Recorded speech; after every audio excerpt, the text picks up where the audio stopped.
All right, we'll call this City Council regular meeting agenda for Monday, September the 8th, 2025 to order at 6:32 p.m. Sorry, we're 2 minutes late. Apologies for that. With that, if you'll all stand and rise, remove any hats in the room. We're going to have an invocation led by Councilmember Carbone, followed by our pledges by Councilmember Chavarria. All right, if y'all would bow with me. Dear Heavenly Father, thank you so much for another beautiful day here in the city of Pearland. Be with us tonight as we deliberate. Help us to make the wise decisions that represent the city and the citizens. Please be with all the first responders that are keeping us safe and protected here in the city, in the state, nation, and around the world. They're protecting our freedoms. Help us to pause and just soak in and appreciate all the blessings and everything we take for granted in this great state each and every day. And to your name we pray. Amen. Please join me in the Pledge of Allegiance. I pledge allegiance to the flag of the United States of America and to the republic for which it stands, one nation, under God, indivisible, with liberty and justice for all. Texas flag. Honor the Texas flag. I pledge allegiance to thee, Texas, one state, under God, one and indivisible.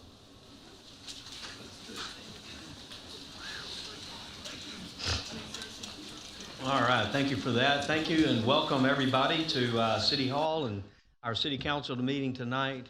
As always, this is your building and your place and your City Council. So we're here to work on behalf of all of our citizens. So we thank and appreciate each and every one of you for making it out tonight. Moving forward in our agenda, roll call, certification of quorum. Madam Secretary, I'll certify we have a quorum present, as all members are present with the exception of Member Koza, who will be absent the remainder of the evening. We do have a few citizens' comments.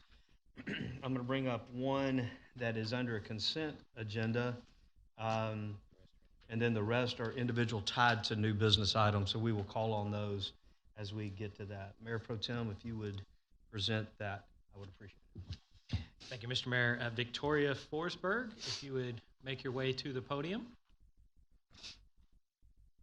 And if you would give us your name for the record, and you have 3 minutes, and we appreciate you being here. Thank you. Good evening. For the record, my name is Victoria Forsberg. I reside at 7502 River Pass Drive in Pearland. Good evening, Mayor and Council. This year, I had the honor to serve on the Charter Review Commission, studying our government governing document, strengthening accountability, and recommending improvements. I also serve as Vice President of my HOA in Avalon Terrace. After completing the work for Charter Review, I applied for the Economic Development Corporation Board, but later learned my submission was not considered because the selection process was already underway. I also received feedback that EDC is a larger role and that gaining experience on other boards would be a logical step toward qualifying for a seat in the future.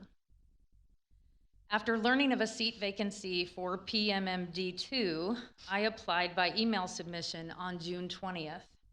Attended the July 30th meeting, which did not reach quorum, and followed up with an email that day reaffirming my interest. On August 1st, I received a link to the same application I had already submitted.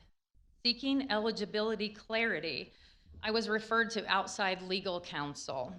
After several attempts with outdated contact information, I finally reached counsel on August 20th, nearly 2 months after applying, and was told that an appointment had already been made. The exchange, personally, felt really discouraging and dismissive, rather than welcoming of a resident's willingness to serve. I share this not as a personal grievance, but as an example of a larger concern. When residents step forward in good faith, follow directions, and remain engaged, yet encounter confusion, silence, or closed doors, it sends the message that citizen participation does not matter, and ultimately civic engagement suffers. My request to you tonight are simple and constructive. Publish clear and concise eligibility requirements for each opportunity in plain language. define qualifications for service, and provide clear step-by-step instructions on how to apply. Acknowledge every application with confirmation of receipt, provide a public timeline for review and selection, and notify applicants of outcomes and encourage future engagement. At the end of the day, this isn't about one application or one board seat. It's about the standards we set as a city. When people step forward to serve, whether it be on boards, commissions, or in city employment, they deserve clear qualification requirements, detailed instructions, and transparent communication at every step. That is how trust is built, not just in individual outcomes, but in the integrity of city government itself. Thank you for your time this evening. Thank you, Victoria. Good comments, well taken, and certainly where we strive to go. Thank you very much. The other, the others that did sign up to speak will be on specific agenda items as we get to that. Excuse me. Are there any items to be removed from consent agenda? Mayor, item number D, please. Okay. All right. Thank you for that. Any others? Not seeing anyone move in that direction. Mr. Carbone, would you present consent agenda items A through E with the exception of D? Yep, thank you, Mayor. Consideration and possible action approval of consent agenda items A through E excluding D. So moved. Second. We have a motion and a second. Madam Secretary will call for the vote on that. Member Carbone? Aye. Member Travadia? Aye. Member Cade? Aye. Member Fernandez? Aye. Member Patel? Aye. Mayor Pro Tem Byram? Aye. The motion passes 6-0. All right, thank you for that. Mr. Carbone, please present item D, please. Thank you, Mayor. Consideration and possible action resolution R 2025-142. So moved. Second. We have a motion and a second. Quick staff update. Thank you, Mayor. This item is for the appointment of Bryce Petzel with CBL to the Pearland Municipal Management District Number 2 Board, and that is on the recommendation of that board itself to the council for this appointment. It replaces Matt Pino, whose term expired June 1st of this year. Matt also represented CBL at the time, so basically the board is recommending to replace a CBL representative with another CBL representative. CBL is the company that owns and operates the Pearland Town Center. Go to Mr. Patel. Thank you, Mayor. And I want to thank Victoria for speaking today. I think this has been a hot spot for me, or hot button issue for me. A couple of months ago, if you recall, we had this discussion about PMMD and the way they appoint people to that board. And let me give you some background history for some of you who may not know this. I was on the original board, and the board was created to pass a special tax along the businesses on 288. So the businesses on 288, they're so special, they get to pay an extra tax. And the board was created with a citizen at that time. I believe his name was Chip, and I could be wrong, but he was a citizen. And he was eventually pulled off the board. He didn't have a business on the board, but he was pulled off that board because a previous council member voiced his concern that the board member had to live in the city limits. They wanted somebody from the city. And Chip had moved out of city of Pearland up into Houston. And so that position got appointed with another business. And on this board, there are 7 seats. And all 7 seats, it's a struggle to find people to sit on those seats.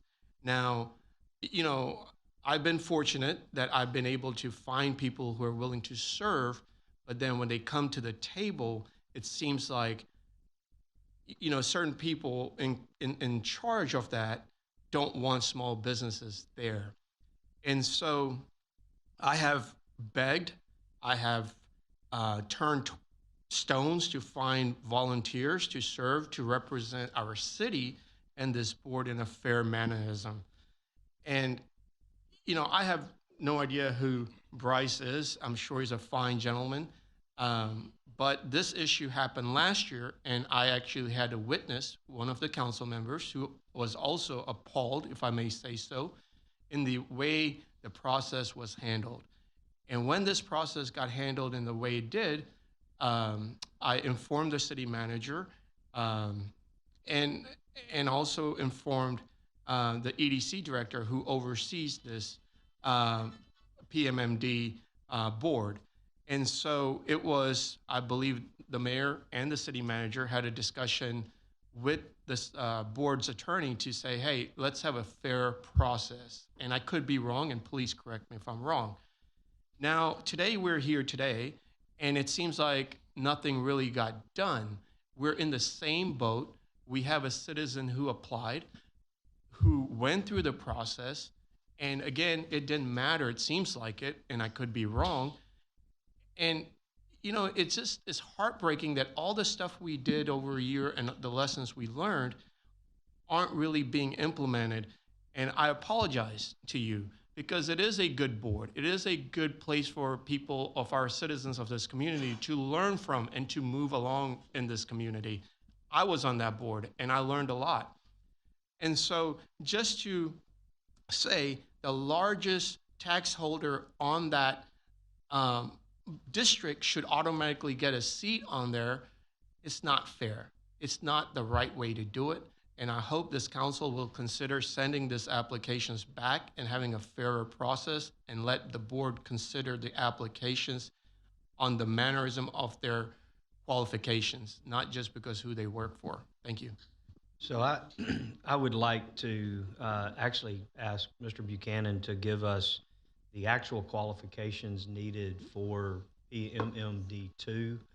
That way we have an understanding, and I'll just share with you what I've heard, what I think I've heard is the requirements for that. And you either have to be a property owner in the district, an employee of a property owner, or an agent of a property owner. And so I don't know about CHIP, and I think we want people certainly that live in the city. So Mr. Buchanan, I'd like you to add clarity to that. Just like in a MUD district, special district, you've got to be a property owner in the district in order to be on that board. So. Thank you, Mayor. Yes, you're correct. So to be a board qualification candidate, which is on the application that everyone fills out and the link that we sent to Victoria, it says at the bottom, per chapter 375 of the local government code, state law, not a policy of the district. Person must be 18 years old or an owner of a property in the district, whether beneficial or corporate owner of property in the district. You can be a part of a trust that owns property in the district, or an agent, employee, or a tenant of a person covered under 1, 2, or 3. So you must be a property owner. This is the same with all 3 districts that we do have. Skip Reeder, who Member Patel mentioned a while ago, he was not a property owner in the district, but he was appointed by Senator Ellis as part of the legislation. The first 7 members that were put onto the district board were appointed by the legislature with input from the city council. And so those 7 people, and then Mr. Reeder was an appointment of Mr. Patel, and that's how he stayed on the board after his first term was up. He was an agent of Mr. Patel. So it's clear on the application what those qualifications are, but we do get confusion. We have had a couple people apply to be on PMMD 1 also. And since we did put those on the city's website, I do believe people goes to this and sees it as a city board, where it's obviously a much more specific area of the city that you have to be one of those 4 qualifications for any of our 3 districts. And it does cause confusion because it's on there with the Planning Commission, the CVB, and all the other boards, and it confuses people to their eligibility to serve on that.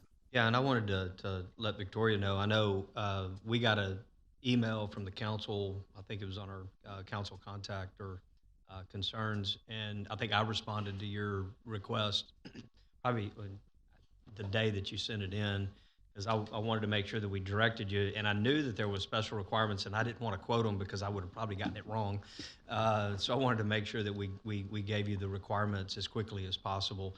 So I don't, I don't know, yeah, I'd like to hear Matt's, comment on the person that's being recommended, Bryce. Were there any other people that met the qualifications apply? I do not believe that the board, I believe the board was just presented with Bryce's candidate. Last I knew, they had one other eligible person that could serve, whose application they also have. Okay. I want to be clear too, we do not run the board.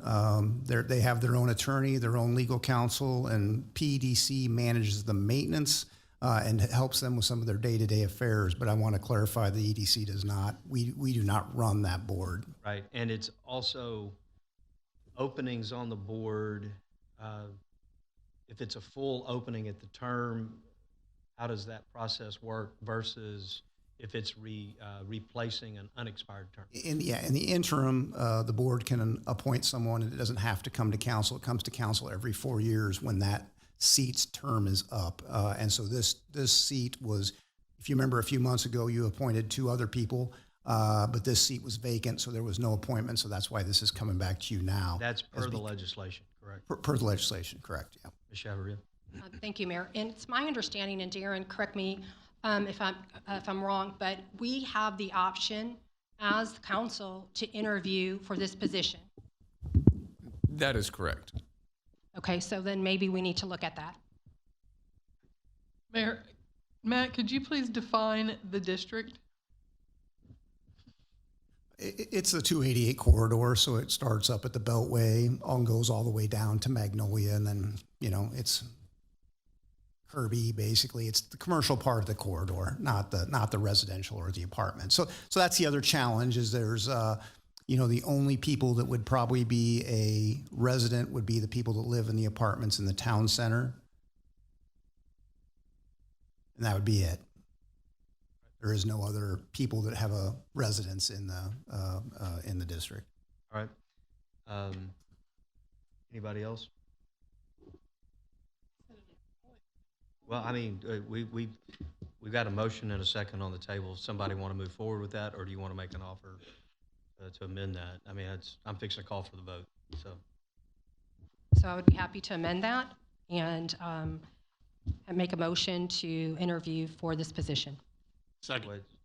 So what I would suggest is a motion to table or motion to postpone.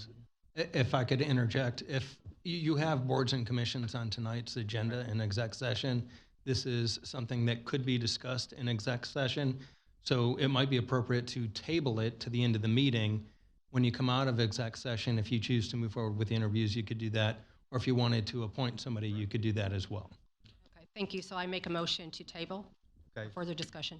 Second. So motioning to table, that's not a debatable. All in favor of tabling this, and we can come back to it later with the table, please say aye. Aye. Any opposed? All right. So we'll table it for now. We can come back to it at the end of our meeting. That's what the table is allowed to do. All right. With that, we'll move to public hearing number 1.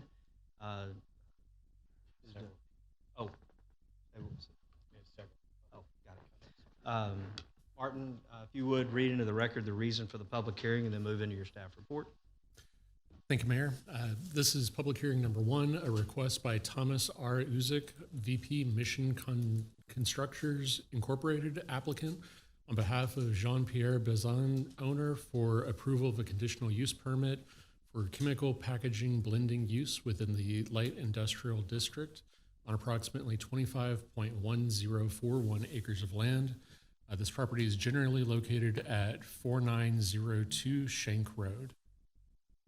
So the applicant is proposing an expansion of an existing chemical packaging and blending use to include approximately 96,000 square feet of building area, along with reworked trailer storage areas, fire lanes, improved site access, a scale house, additional employee and visitor parking, and an integrated fire protection plan.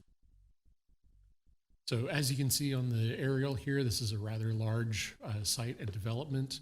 It has a mixture of industrial uses surrounding the properties generally all within the M1 district. but there is some drainage within this GC property to the southwest, and then some undeveloped land adjacent to the west border, as well as a couple pockets of residential just to the west and to the south. This property in the future land use plan is within the manufacturing district. It is meeting the manufacturing and warehouse designation for place type. And then taking a look at the site plan, we've identified Shank and McCowa Road here just for ease, but you do have the existing buildings in this darker gray, the proposed new buildings in the yellow, and then some optional expansion areas that are shown in the yellow. Gravel is shown in this tan, and then existing concrete is in the white areas. Next few slides, we'll go through a variety of aerial and on-the-ground images, and then you'll notice there's a continual pop-up here, kind of providing from where these images are shown. You can see the left-hand side of the screen is shown from this angle. The right-hand side is shown from this angle. Another view primarily of where the new development would be. And then this is a view along Shank Road at the residential, or previously residential, but is now incorporated into the site. And then the loading areas from McCowa Road. Here you can see two views of the property from the east side of McCowa looking towards the development. And you can also see the east loading dock on Shank Road, as well as some other views also taken from Shank Road. And then last, this is a view of the far west side along Shank Road where the truck storage is, and the adjacency to the residential lot that is along the westernmost edge. So in staff's analysis, staff finds that the proposed CUP for the chemical packaging blending use meets the established criteria for approval of a conditional use permit with the conditions listed in the following slides. The proposed use is also consistent with the comp plan, the future land use, and the thoroughfare plan. Identifying here just briefly before we get into those slides with the conditions, these are some of the proposed oak trees that are in good condition and are proposed for preservation, along with an approximation of where the 75-foot area for landscaping and no trailer parking or outdoor storage. This 75-foot is approximately where it lines up with the existing buildings, aside from the one that is abutting Shank Road. Additionally, this is the two areas that are proposed for the 6-foot masonry wall with the buffer that the Planning and Zoning Commission proposed as an additional condition. So with that, staff recommends approval with the following conditions. Number one, no outdoor storage, including that of trucks and/or trailers within the first 75-foot fronting Shank Road. Two, the area within the 75-foot of the property as identified in condition 1 shall be 100% landscaped and prioritized as a landscape buffer. And just of note that 100% landscaping is for landscaped areas. It's not recommending to take away a driveway and to have landscaping be installed where that driveway would be. Number 3, the oak trees at 4902 Shank Road shall be protected during development and remain on the property. If the trees should die in the future, new oak trees with a minimum 4-inch caliper shall be planted in the same general area. And then at the Planning and Zoning Commission public hearing, where P&Z voted 5-0 to recommend approval with the conditions, they also added in a fourth condition for a 6-foot masonry wall to be provided adjacent to residential properties to the west and along the southern property line adjacent to the Horseshoe Bend plat properties. And those were after hearing public comment and recommending for additional buffering for those properties. With that, Mayor, I'll pass it back to you. All right, thank you, Martin. Is Mr. Yuzik present? You have a presentation or just here to answer questions? All right, sounds good. Mr. Bizon? Okay. Please go to the podium and give us your name for the record, and go ahead and go into your presentation.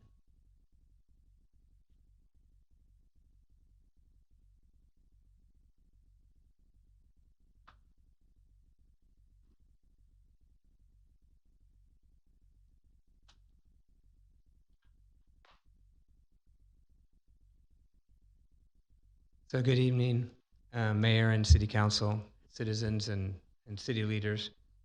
Pleasure to be here tonight to discuss the proposal and the CUP and the recommendations. So just a brief history about SolveChem. Originally founded in 1971 by my father.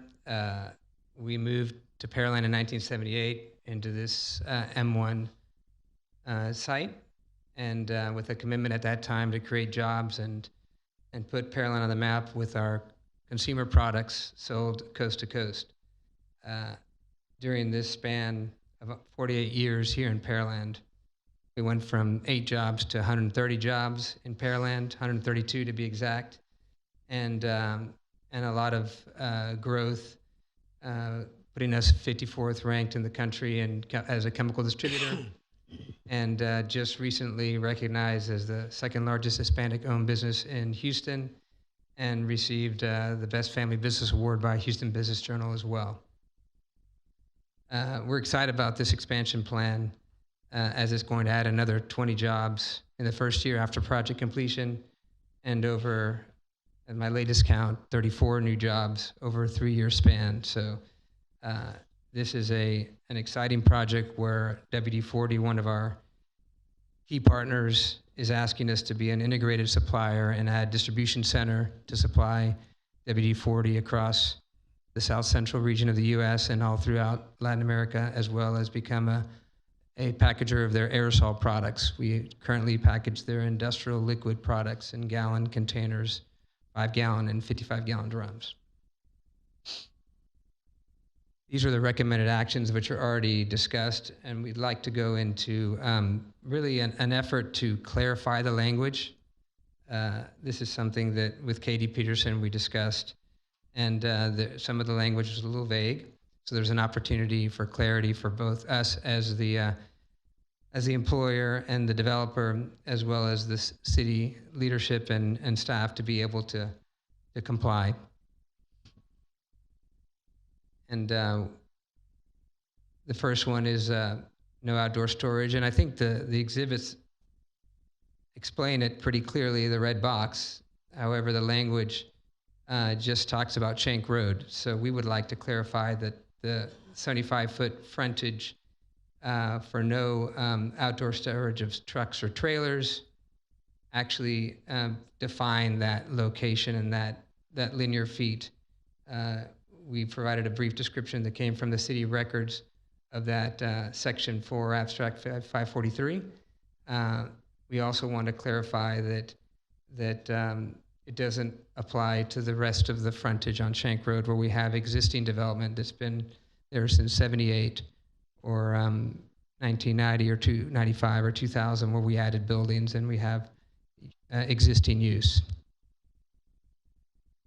And in orange, we just kind of provide a brief note expressing that. The second recommendation makes sense, but once again, it's unclear, it's vague. It talks about 100% landscaped and prioritizes a landscape buffer. So we wanted, for the record, once again, not to oppose it. We're in favor of it. This is all in an effort to move trucks off of Schenck Road, provide safety, security, access to the facility by fire department with a new fire lane, our second fire lane, and in as many as 6 years that we're building to provide better access for city services. And here, once again, we want to clarify that it doesn't prohibit parking lots, and it doesn't prohibit retention ponds, buildings, or other development that follows the UDC guidelines for M1 zoning. So our effort here is clearly we want to comply with UDC guidelines for M1 zoning, and just want to make sure this recommendation is clear and isn't vague as it is now, where it's calling for 100% landscape. Don't want that to be misunderstood. So that's our proposed language. And then here's a conceptual representation of what we're wanting to do. And this addresses a lot of the citizen concerns in our neighbors, which is really provide buffer, reduce sight lines, push trailers back. As you can see, what we're trying to do is provide for retention, buildings, employee parking, all approved uses under the UDC. And so this is the effort of this whole CUP, is really to build it better, safer, and really focusing on the community as well as the needs of the business. Any questions on this so far? When we get to the city council portion of it, we may have several questions. Great. But, you can continue on. All right. So the other recommendation was the oak trees, no problem. We're excited about preserving as much of the hardwoods as we have on property. And these three, we wanted to, just for the record, make sure it was defined as three, that it says oak trees. And so that's the small recommendation there. And once again, the concept, you can see the three trees.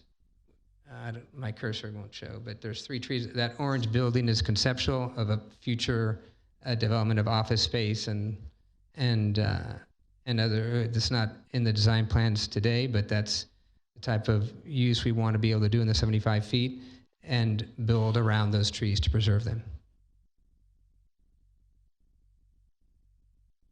The fourth and last recommended action, we, once again, we're very much in favor of creating buffer and reducing the sidelines and reducing the noise.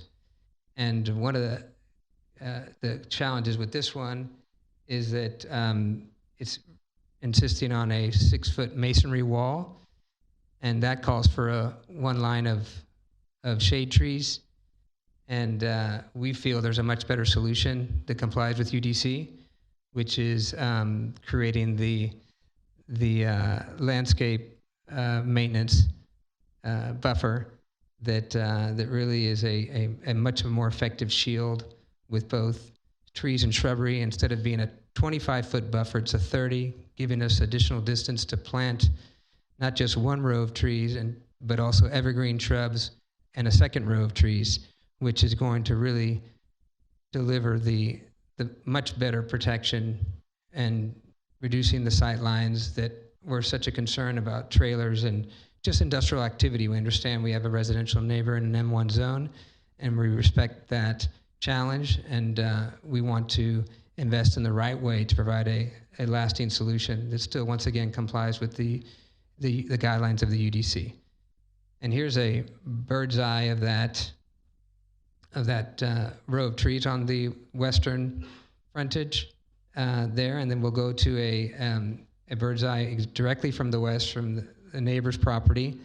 This is what a significant landscape buffer can do versus a masonry wall that's 6 foot and doesn't provide the additional buffer for noise and really height and depth in that height as well. And here you can see it from the west elevation view. This is once again conceptual of what can be accomplished by doing this, complying with UDC. Same thing goes for the neighbors to the south, where they're facing orange. This is a very different area in that there's a lot more buffer beyond the 30 feet. There's retention ponds, there's green space before any industrial development would occur. But once again, we feel that the 30-foot buffer with the proper landscaping shield is the best solution versus a masonry wall on one row of trees. Rather, the multiplicity of landscape buffer is really what delivers the more effective solution. And here you can see it from the south elevation view, what it can accomplish. The other thing that we have on the south is we already have quite a few hardwoods that we intend to preserve. And by having the ability to just do a security fence and then do the evergreen shrubbery that's going to grow to 8 feet, and then to have, which is beyond the masonry wall of 6 foot, and then build your row of hardwoods and then your row of ornamental trees, you can really create the effective buffer. And so you can see that here. This one's a little bit different. There's a lot more than 30 feet to our industrial activity on this side, and existing trees as well. So in conclusion, this is the language we propose for the recommendations, having 3 recommendations and eliminate the 4th and allow us to comply with the UDC as described today on the landscaping. Thank you. Thank you. Does that conclude your presentation? Yes. Thank you, sir. We'll probably have some questions for you here in just a minute. We had several people who signed up to speak to this. We're gonna call those names first, and then we'll open it up to the rest of the floor for public input during this public hearing. Mr. Mayor Pro Tem, would you present those, please? Yes, Mr. Mayor. Mr. Stevens, you make your way to the podium, please, sir. State your name for the record, and you have 3 minutes. Thank you for being here. Thank you. My name is Charles Buck Stevens. I live at 4701 West Orange, which is one of the residential properties that are on the south side of this expansion project, facing Orange Street, and in my backyard backs up to the property line of the applicant. I'm neither for or against this. I'm neutral actually neutral on this. When I bought my house and my property, I knew that the property behind me was owned by them and they would eventually expand. So I have no issues or problems with expansion. My only request was that some type of screening effect take place between what I look out my backyard into their side yard, that I don't see trucks and trucks don't see me. Even though I understand there's not going to be any parking along that south corridor, that's fine. I understand, and it's a fire lane, so it's just a drive through and that's it, but they still can see in. So that was merely my major concern. I'm not, I know that unfortunately I think the EDC does not give the flexibility. You either are masonry wall or do the other way. And so my thought is that even if, because I think by law they're going to be required, or by regulation they're going to be required to have the chain link fence anyway because of the type of facility they have. I'd rather just see the solid slats put in a chain link fence, and that'd be fine with me. I never required or requested the masonry wall, but I think the zoning and planning had to propose that because that's the alternative as to what's in the code right now.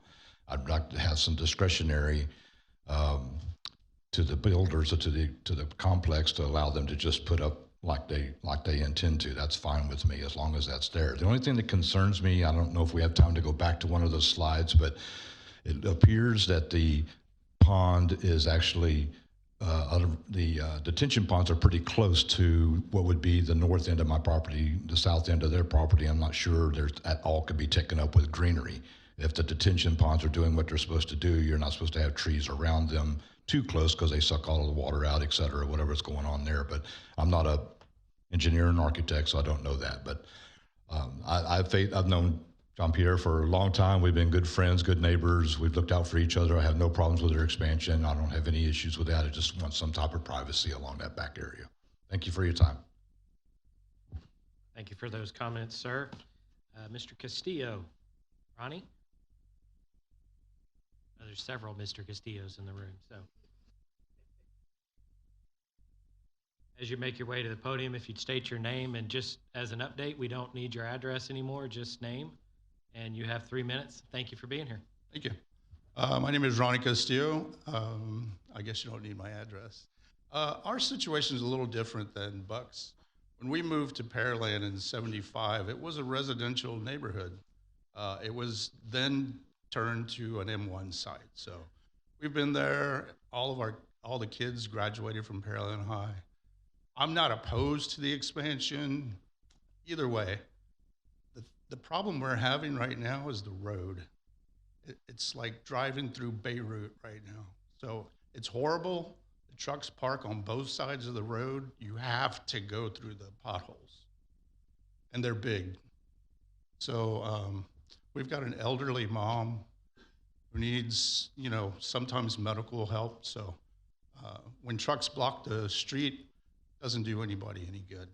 So we're just wanting, right now, a good neighbor, and they have not been that for Shank Road. Orange, probably, yeah, they have. Shank Road, no. Thank you. Thank you for those comments, sir. Miss Lisa Layfield, you'll make your way to the podium. And same drill, state your name for the record, and you have 3 minutes. Thank you, ma'am. Mayor, Council. The roads are the roads. I think that's more of a city issue than it is a private business. Like my brother said, mostly the traffic flow is our biggest concern. It does happen. It's happened a couple of days ago, and it makes it impassable to get through. With emergency egress being a very high priority for us to get to my mother and to allow medical attention to her, I think it's something that we need to address. The city needs to address. During the other hearing, I spoke about containment of runoff, potentially hazardous material running off into the stormwater pollution, into the stormwater. I did my best to get through the TCEQ's website to see if we even had a stormwater pollution permit for this organization. I couldn't find one. I did, however, find a whole lot of information on hazardous waste that's been disposed of, and I don't know if the council knows this, but in the past 2 years, from 2022 to 2024, there's been a 59% increase in hazardous waste this organization has produced, coming to about 295,000 pounds, which is roughly equivalent to a little over 5 tanker trucks full of hazardous waste. And don't worry, it wasn't all disposed of in Pearland. In fact, none of it was. It too has gone all over the country to be disposed of properly. I know the statement was made that there was a proposed 34 jobs that's going to be created through this expansion. On the application itself, the estimate was 16 jobs, which I really didn't think was adequate for the expansion that they were speaking of. Main concerns being the explosion that happened in 1990. I think city services did a great job ramping up services to meet this kind of requirement, because in August 28th of 2023, we didn't have the facility go down completely to the ground, so that says a lot about our city services. I would just ask that you consider the material that they're going to be expanding, which is WD-40. We all have cans in our houses. We all use it almost every weekend. But it is an extremely flammable chemical, extremely flammable. It doesn't take much of an ignition source to get it going again. And I would just urge council to make sure that we do have city services ramped up for anything that you plan on unleashing on the city, because we can have the same thing happen all over again. Thank you. Thank you for those comments, Mr. Mayor. That's it for this agenda item. Okay, thank you for that. We'll open it up to the rest of the room. Those wishing to speak for or against can go to the podium, give us your name for the record, and you have 3 minutes to speak. Second attempt, those wishing to offer testimony in this docketed public hearing. Third and final time, those wishing to address council in this public hearing can go to the podium, give us your name, you have 3 minutes to speak. Seeing no one moving in that direction, we'll move it to City Council for questions, comments, concerns. Before we get there, Trent, I want to address the road. I know Shank Road is one of our projects with the Economic Development Corporation to completely redo that street to concrete. So can you give us, and I think that's the second one behind Industrial, which we just awarded a contract on. So if we could get an update on timing, and then what does that scope of roadway look like? Sure, I'm going to let Mr. Buchanan get us up to date on that. Thank you, Trent, Mayor. So we are proposing to bring you a design contract next year for Shank Road reconstruction. We are actually doing industrial. Industrial you'll get at our next meeting for the reconstruction of that, and then we're going to do Knapp, and then followed by Shank. So I would say we'd probably go under construction in 2028, maybe 2027, optimistic, 2028, probably more realistic. So And based that would on be complete reconstruction, curb, Right. storm sewers, the whole, just like you'd see a Rice Dryer or a Halleck Road that we've reconstructed on Main Street. That would be the same profile, sidewalks, lights, same width. the whole thing. So I Correct. think what we're seeing in that type of a section is what, a 34-foot section? 37, 37, okay. back to back. Do we know what's out there now? No, I do not know what's out there now. If it's the typical, I guess, county road that's out there, it's probably lucky to be 12 or 15 foot wide. I hate to say it that way, but that's probably what it is. So in the interim, we brought that to bear because it's being anticipated to widen to be able, because obviously the area around that area has turned a lot more industrial over the years. And so with the truck and the truck traffic, we need to upgrade that road to something that's better, that can handle the truck traffic, and still be able to get passable and be able to get in and out and those types of things. So that's one of the projects the Economic Development Corporation has taken under to get that done sooner rather than later. So I want to, based on that, Mr. Bizon, have a question on timing. Assuming this is approved, you can go to the podium. Approved tonight. Obviously, you've got construction that doesn't happen overnight. What would be the timing of having this new addition and facility open?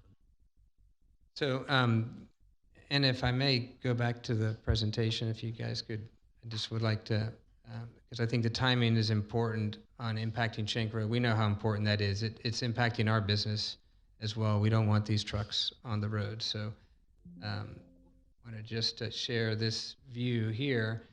The whole purpose here is to get trucks off of Shank. That's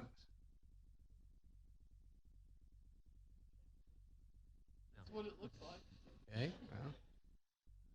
Everybody's saying it. Okay, all right. This having a long access drive into the property, moving trucks off to be staged, to be checked in with a security guard to get weighed in. This whole runway is going to provide, as I mentioned, the opportunity for no trucks to stage on Shank, which is our objective. Obviously, we need Shank widened. As far as the start of the project, this was phase one, was to do this. We want to correct this entrance, and this also sets the stage for the whole comprehensive integrated fire plan. There's a water tank on this frontage too that's going to be serving all these buildings and the new tank farm. This is a significant capital project to satisfy the Pearland Fire Department's needs as well. So what would be the timing of having the buildings? I mean, I understand the flat work. That makes a lot of sense. What would be the timing of additional buildings and them being open and operating under the new expansion of the facility? So the buildings, the expansion to the south, that would be a year from now. Construction could commence depending on approvals with the city, but phase one is to do this entrance. And so we want to start this in this fourth quarter. Mayor, if I may, I just wanted to suggest that in part it is an enforcement issue. After hearing the testimony provided at the Planning and Zoning CUP review, city staff reached out to the Traffic Review Committee to make sure, to find the history of what had happened. Regardless of what had happened, I think that there used to be signs that referred to the wrong ordinance. Those signs, because they referred to the wrong ordinance, were removed, and I think the Traffic Review Committee was recommending installment of signs, and that should address it from here until the plan is done, whether that be the property owner's plan or EDC's plan for Shank. And then we'll work through the enforcement process after those signs are installed. So Trent, in the interim, what can be done with Shank? Obviously, we had the same issue on Industrial Drive where really had some pretty rough areas out there before we go to construction. I think one is we got to get the no parking reinstalled, and then obviously if there's any road issues, we can have our road maintenance team out there as frequent as needed. Yeah, so, just from the residents out there, obviously, we don't want to spend too much money that we know we're going to turn right around and tear it up. But at the same time, it's got to be passable. It's got to be safe to get emergency vehicles in and out, as well as we still have truck traffic, going on out there. So we try to thread that needle as best we can. So with that, I'll throw it open for questions, comments. Ms. Cade? I was going to ask if there was any way for Shank to go ahead of Knapp. Ahead of NAP. Didn't they say Knapp was first, then Shank? Is NAP already under design, Matt? No, it's not. We could. We have not started design on either one of them yet, but we can try to design them both as fast as possible. Which one's worse? Oh, definitely Shank would be worse. Knapp carries a lot more traffic than Shank would, but Shank would definitely be worse. But once they start construction, isn't that going to even make it worse? I would hope, and John Pierre, I would defer to him, but obviously a lot of the construction is going to happen on the other side of the facility. It's not on the Shank side of the facility, so I'm sure that the majority of their construction will come from the Makawa side, not the Shank side. That's correct. Yeah. And I had something a little bit frivolous compared to the road, but if the big oak trees die, you have in here, Martin, 4-inch trees to replace them? That's like a twig. Thank you for that comment. 4 inches is above the 2-inch minimum replacement. So we were recommending 2 inches greater than a standard. I was going to say, it's kind of hard to pick up a 36-inch tree and pluck it down. One thing I do want to say, though, is that the visuals that are on the screen appear to be 50-year-old oak trees. So I was going to say something about that. It takes a long time for a tree to get that size.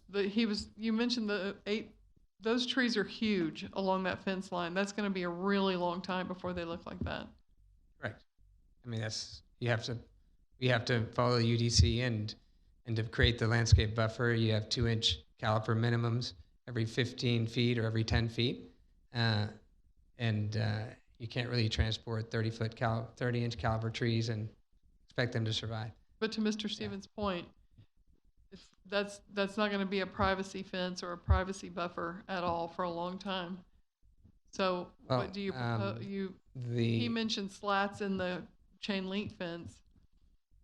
Yeah, so looking at the landscape buffer with the 30 foot, it calls for the first is evergreen shrubbery that reaches 8 feet within 12 months, which is taller than a concrete or a masonry wall.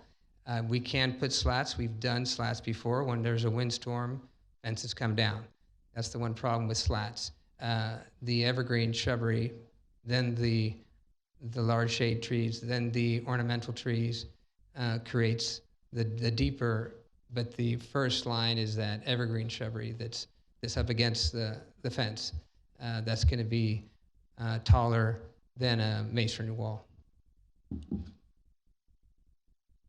Yeah, so typically you'll see like an oleander or something like that that goes up. They grow very fast. They're going to get taller than the 6 foot. They're going to go 8. They're going to go 10 foot tall. Very, very, very quickly, like in a year or two, you're gonna see that, and then they're full, and then you'd have trees. So to clarify, I think there was a question about the UDC requirements. I think Buck asked this question. So there's 2 options. You can do a 25-foot landscape buffer and do an opaque concrete 6-foot fence, masonry fence, or you can do 30-foot with greenery. It's the option that's in the UDC. They chose the option in the UDC to do the 30. Let's go that route. And of course, planning and zoning on approval, wanted to see, in addition to the 30-foot, go ahead and put the 6-foot, masonry fence. So I just want to clarify that's, and folks in community development can correct me exactly what I got wrong there, but I think that's close to, it was the option up to the developer of how they want to do it. Use a little bit more of your land, do concrete fence, a little bit more of a buffer, you can do that. So I think there's ways of making sure that the neighbors are justly protected and buffered, and have a good fit when long-term have an even, better buffering as trees grow. And I think not everything has to be an oak. I'm looking at Eagleston hollies, for example, that get 15 and 18 foot tall and create a screen.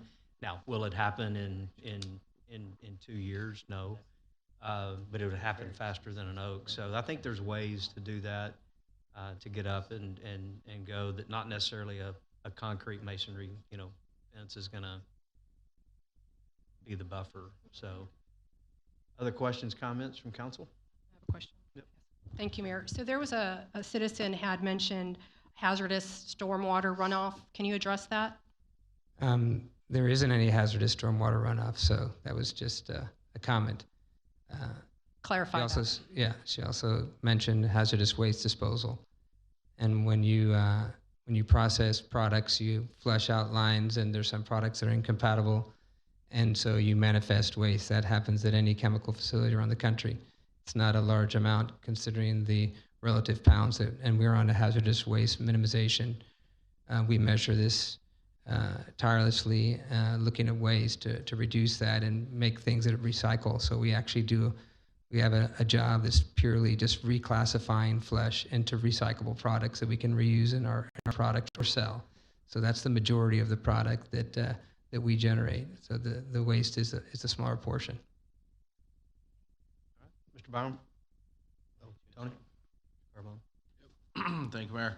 So it sounds like we got 3 staff recommendations. The applicants got proposals. When does staff see that, and do you have comments to those?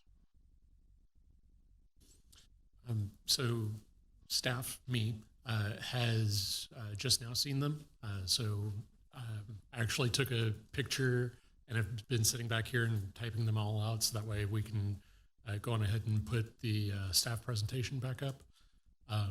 And we'll go through just briefly what some of the quick differences are. Here in the red are all of the additional text that was provided from the applicant. And then the strike-throughs are from what was within our previous recommendations and what is now being proposed, with condition number 4 completely struck out.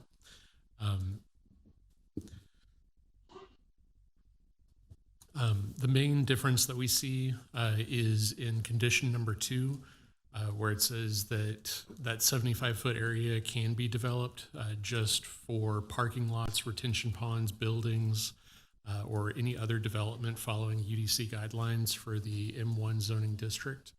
I think the intent was that, knowing that the city is fixing to make a rather large investment on Shank Road, to have that area be a bit of a landscaped buffer, not necessarily to become further parking and detention areas, as detention is already proposed along the southern border of the development, and having more buildings, more development to the site, and just further compounding the development pattern that's previously existed on Shank Road wasn't what the ideal was when we were making those conditions and presenting them to the Planning and Zoning Commission.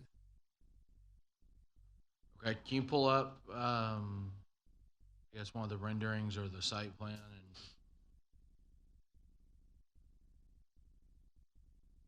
So here you can see the detention areas that they are currently proposing within their site plan. It's all towards the southern, in this area of the 75-foot, which is in condition 1 and 2, is up here towards the north. Okay, so they're proposing parking, and you're saying that you want all that landscaping?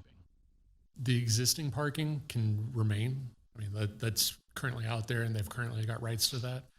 It's the new areas that taking the mouse a little far, the new areas that have recently been developed, who's turning this area into an area with no storage, no trailers. Just to go back to some of the sites, some of the aerial footage, it's this area that we're really talking about for that 75-foot.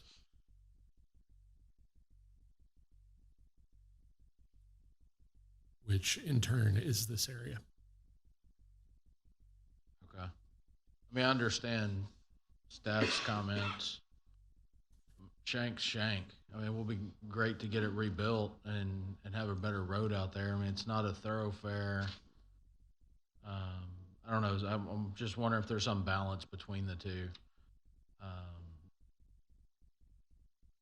And then the other two comments, is staff okay with the applicant's change to recommendation number 1?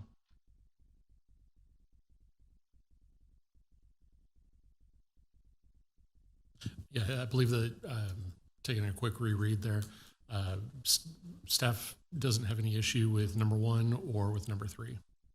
Okay. All right, thank you.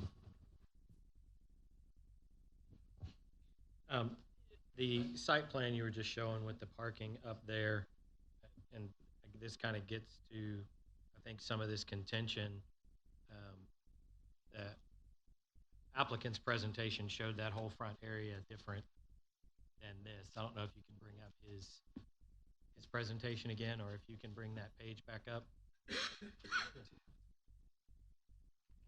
Yeah. Yeah. So. Yeah. This was a revision per their recommendations of doing something different with the 75-foot buffer, which is 7.5 times what's allowed for M1. So it's a 10-foot buffer. We're agreeing to do a 75-foot, but 75 feet is 25% of a 300-foot depth property. Landscaping is going to be included, of course. We're going to meet the UDC guidelines for landscaping. But, and we actually ran this by KD Peterson, that their intent was to eliminate trailer storage, truck storage, not to make it all landscaping. So there's a little bit of confusion there because we've had direct conversations. And so we came back with a proposal that would marry both. Get rid of the trailer storage. We understand that those are tall trailers, unsightly, push those back, but then allow us to develop the property. And detention is being mentioned, and while we agree we're doing a lot of detention in the rear of the property, you're talking about a massive distance between what could be developed here, like a fire lane or employee parking, that still needs retention. So we want to make sure we leave some land, because likely we're not going to be transporting water from this northwest corner all the way south. It'll be easier to retain that water here and then release it slowly onto Shank Road ditches according to requirements of the drainage district. Right. So currently the CUP application is what Martin had up a second ago, correct? Y'all haven't gotten an amended application with a different site plan? Right. So if they updated their CUP to this site plan, it would change condition 2 altogether, wouldn't it? Yeah, and good evening, everybody. I think I've said hi since in regular session.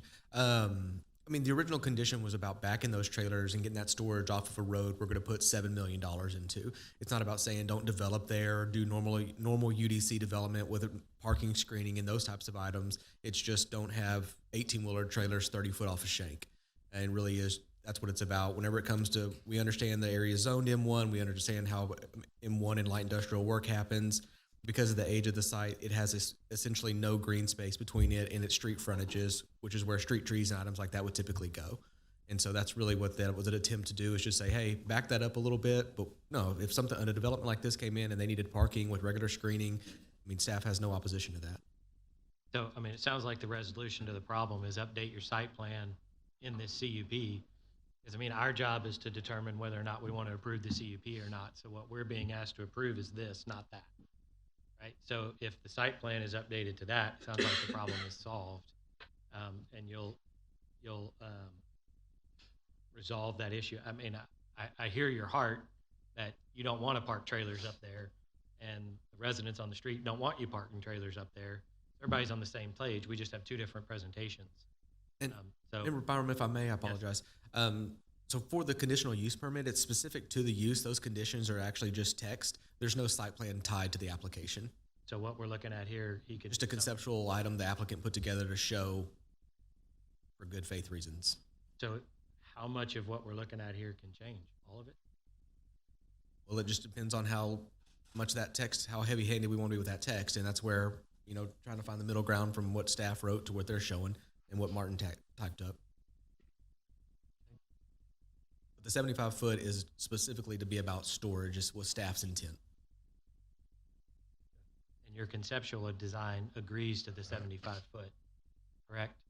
What I'm looking at here? Yes, and then that's actually beyond, but trailers even further back than 75 in this design. But the language is for clarity, right? It's about trailer storage. It's about trucks. It's not about other uses, approved uses in the UDC for the site within that 75 feet, and that is why we wanted the clarified language. We will then design a site plan and final permitted drawings according to those requirements. So that doesn't change. That process won't change. Okay. What's unusual about this CUP is that they're asking us to provide a site plan, but site plans can change. It's conceptual in nature, and they wanted to look at closer at how we can improve this frontage, which we're agreeing to do.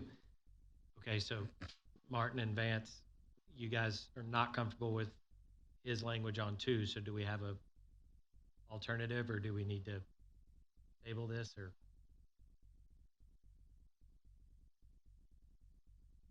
While you're looking at that, one of my comments and suggestions will be, we get through the public hearing and finalize these questions. It may be necessary for us to punt action on it until the 22nd, 2 weeks, just to give us that clarity to make sure that we get there. I think there's support to move this forward. I think we want to be really good on the language. We want to be really good on the intent. And that'll give a little bit of time to work through that. And I think staff's hearing what council's looking for. We still need to hear from a couple of council members, but I think, and we hear what your intent is as well. And I think we can get there.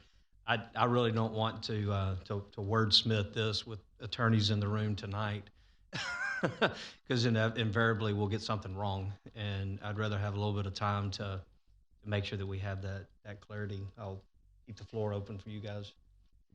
Thank you, Mayor. I agree with Mayor with us postponing it for just 2 weeks.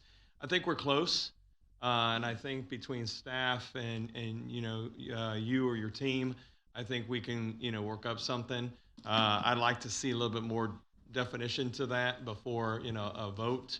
To staff, to Trent, and to Matt, I would like to look into, can we expedite Shank Road a little bit faster? Can we move that up? Is there any possibility to do that, and what does that look like, so that we can give a little bit more clarity to the family? And by the way, thank you all for coming. Thank you all for speaking on behalf of this project. That means a lot for us to actually hear from you guys. So that's all I have to say. Mr. Patel, anything? Just real quick, Mayor. Lawrence, you had said that you guys were going to put signs on Shank Road where the trucks can't park there, correct? Yes, sir. I believe that's what the traffic committee had indicated. When I didn't have the direct conversation with them, though. So how long before those signs go up? I believe we just have to get them ordered. What's our typical lead time, Lorenzo? So right now, I think we have a PO in process. So as soon as we get that PO approved, then we'll be able to order the sign. The reason I ask, I guess, what's your plan when the signs go up to put all these trucks that are parking and blocking the residents? Where are you going to put these trucks then? Where are you going to stage them? So I think a big issue is trucks are spending the night on Shank Road. And so a big aspect of this is enforcement. Put the signs up, but then you have to enforce the law. and these trucks we would kick them out, but we don't manage Shank Road. So I think that's a very important aspect we don't want to lose sight of. Let's put up the signs, totally agree, but we have to enforce the laws on that street. As far as moving trucks off the road, we got to get this development done as quickly as possible because the traffic, we're trying to space out appointments. The business continues to grow, and so it's difficult to navigate. And trucks sometimes have free will. They show up when they want to show up 3 hours before an appointment. So we send them away, and then they come back. So it's a constant management. So the best thing we can do is develop this long drive, get trucks out. We can still kick them out, but they have to check in, send them away, but then enforce the laws. Okay. I just want to make sure I didn't understand that they were just parking, waiting for your appointment for a pickup or drop off. So I just thought you guys were allowing them to park there. So I apologize on that. No, not at all. Yeah, and I will tell you, I'm excited about the jobs you're adding. Just out of curiosity, I don't know if you have some kind of numbers, what the average pay for the new jobs would be. Just out of curiosity, I know you said 30 jobs, or 34, I believe you said. I knew somebody was going to ask this question. Sorry. It's a mixture of mechanics, quality personnel, supervisors. There's some warehouse operators, so ranging from $23 an hour to $40, $50 an hour to six-figure salaries, five-figure salaries, 60 to 100,000 in managerial supervisory roles. These are development roles. There's higher roles in the company for them to grow from there, but that's the mix. I think the lowest paid is manual labor at $18 an hour. I just wanted council to kind of put a perspective of what kind of investment you're making in our community, so I appreciate that. Thank you so much. All right, any other questions, comments? Lawrence, have a quick question. Once we close the docketed public hearing, it looks like we're going to go ahead and move this out a couple of weeks. We have the ability with no objection to not even put it on the table. We'll just move it. We don't have to put it on the table and then postpone it. We can move it to a future agenda. Yes, sir, you can, but just in case anybody's wondering what happened to it, sometimes it's easier to put it make a motion after it's on the table so that the record is clean that it's coming back in 2 weeks. And that gives the expectation to the public accordingly. Okay. I assume that everybody who's interested is here tonight, but I could be wrong. Oh, that's fair. Like I said, we want to be right in how we do that. So I'm going to close this docketed public hearing and move to new business item number 1. Ms. Chavarria, go ahead and place that on the table, and then we'll move forward. Thank you, Mayor. Consideration, possible action, resolution number R 2025-CUP 2025-0285. So moved. Second. We have a motion and a second. We've had all of the staff report as well as questions and comments on it. I think this is one that we would like to postpone to a future agenda. So, Mr. Carbone? I'll make a motion to postpone this to the September 22nd. Second. We have a motion and a second. I don't believe that's debatable. Madam Secretary, we'll call for the vote on postponement. Member Carbone? Aye. Member Chavarria? Aye. Member Cade? Aye. Member Fernandez? Aye. Member Patel? Aye. Mayor Pro Tem Byram? Aye. The motion passes 6-0. All right, I want to thank everybody for showing up tonight. This gets a little messy sometimes, but we want to get it as right as possible. We want to make sure that neighbors are coexisting with each other. We want to make sure that businesses that are doing well and bringing good jobs to the community continue to do so. We want to make sure all those good things happen. So we appreciate y'all indulging us tonight. I think it's something that we can get there, and I think we can make it good for everyone in the area. We all want Shank done yesterday, so it's the good news is it's in the works. Hopefully we can get it moved up. I'm sure it might be a matter of some cash flow on which one goes first, so we need to look at that. But that's a good thing that our EDC is helping to do. So we appreciate your patience and indulgence tonight. We're going to move on to public hearing number 2. So public hearing on proposed fiscal year 2025-2026 budget. With that, Trent, you going to kick that off? Yes, sir. Before I hand it off to Rachel, just some introductory remarks. You know, every summer as we work through multiple budget workshops, we talk a lot about tax rates and no new revenue rates, the decimal places moving here and there, voter approval tax rate, the 3.5% between the no new revenue and voter approved rate. And we kind of talk about those as a math equation and what does that generate in revenue. While what people in our community really care about is the level of service we provide.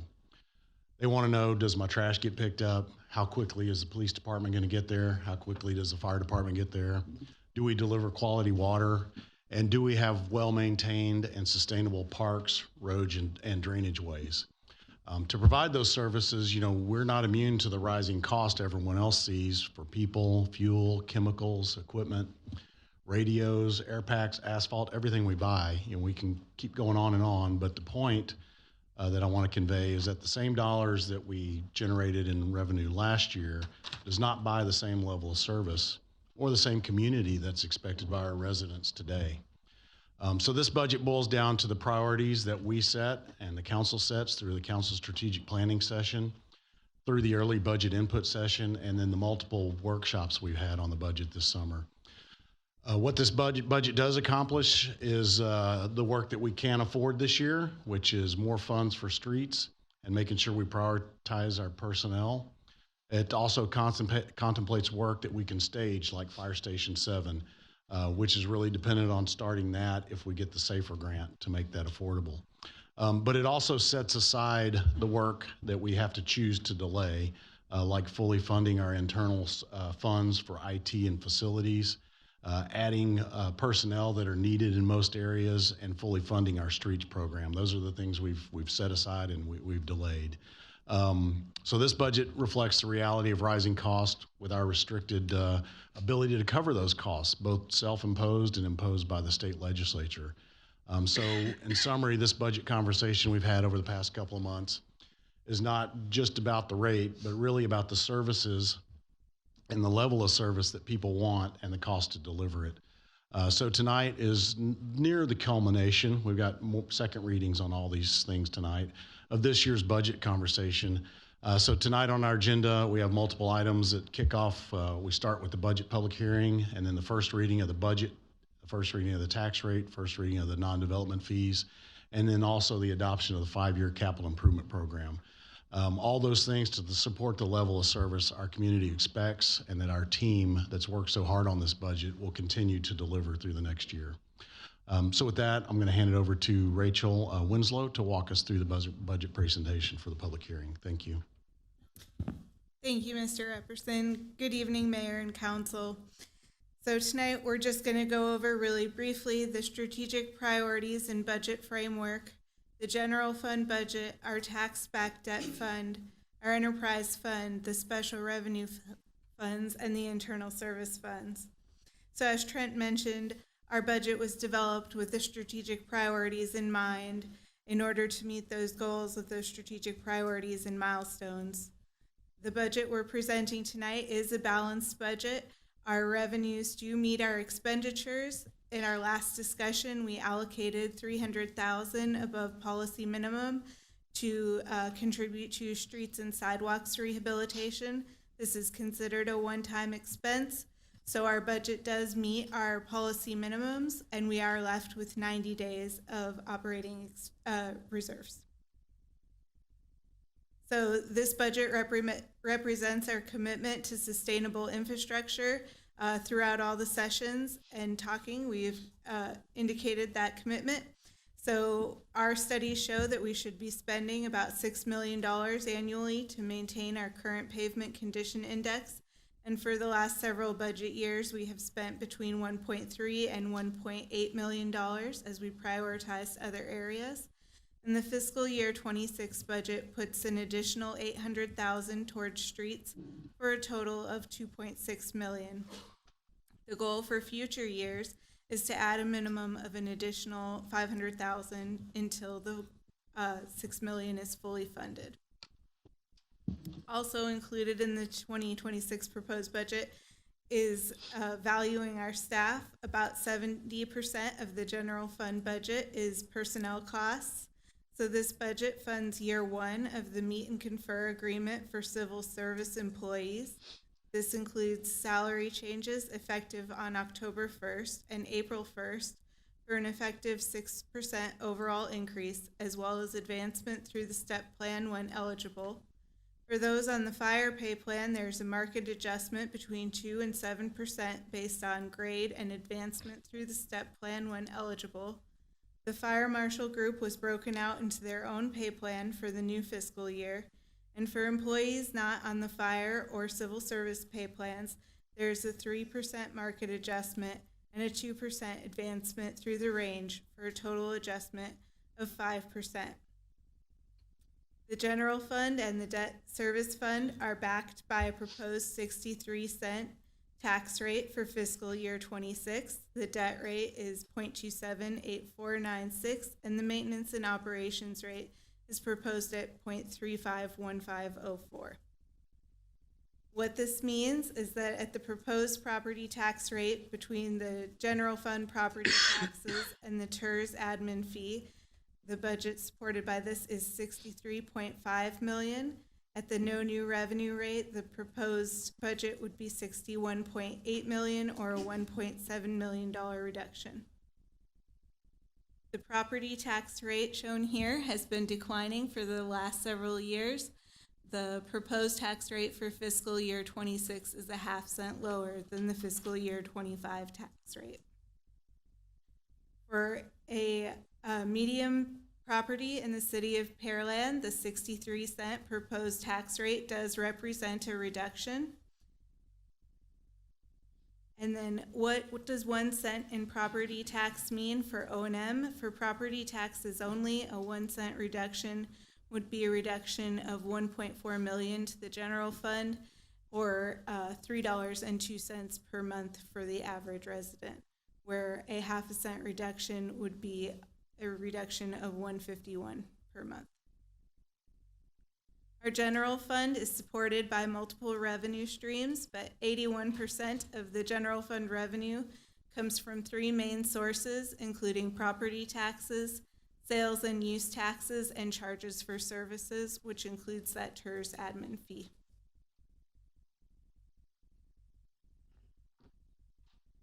The general fund expenditures for fiscal year 26 are shown here by strategic priority. And so that sustainable infrastructure category does represent the increased funding for streets and sidewalks.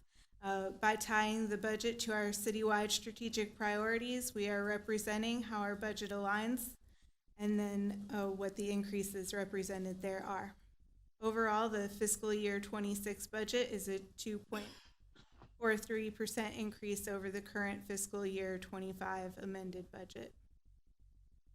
The supplementals that were funded for the general fund by strategic priority include a paralegal, an additional street and sidewalk investment of $800,000, a new assistant city manager position to be funded between general fund, capital improvement funds, and the enterprise fund, 2 additional finance positions to support our capital improvement plan, which are fully reimbursable and net neutral to the city and the general fund. For our debt service fund, this is the fund where we budget to pay all of our tax-backed debt. This does not pay for any water or wastewater related debt. This is the second part of our property tax rate and is proposed at 0.278496, and we're estimated to bring in $38 million with the proposed property tax rate. This will result in a balanced debt service fund and a debt service fund that continues to meet our fund policy minimum requirements for that fund. For enterprise fund, we are continuing to propose the 5.5% rate change with the revised 67% MUD rate contributions and revised debt rate projections that we adjusted throughout the plan.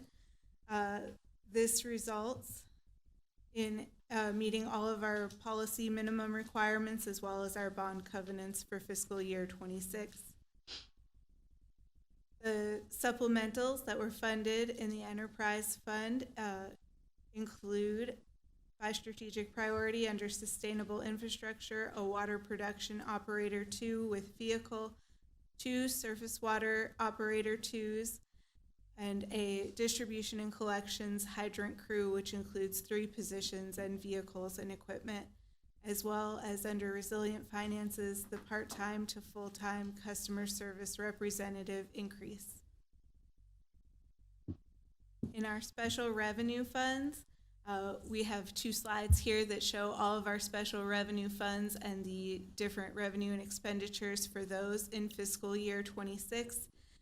Specifically, the supplementals that were funded in these categories include $500,000 for a website update and our customer relationship management software, which will be funded out of the PEG fund, which reduces the obligation of the general fund and the IT fund.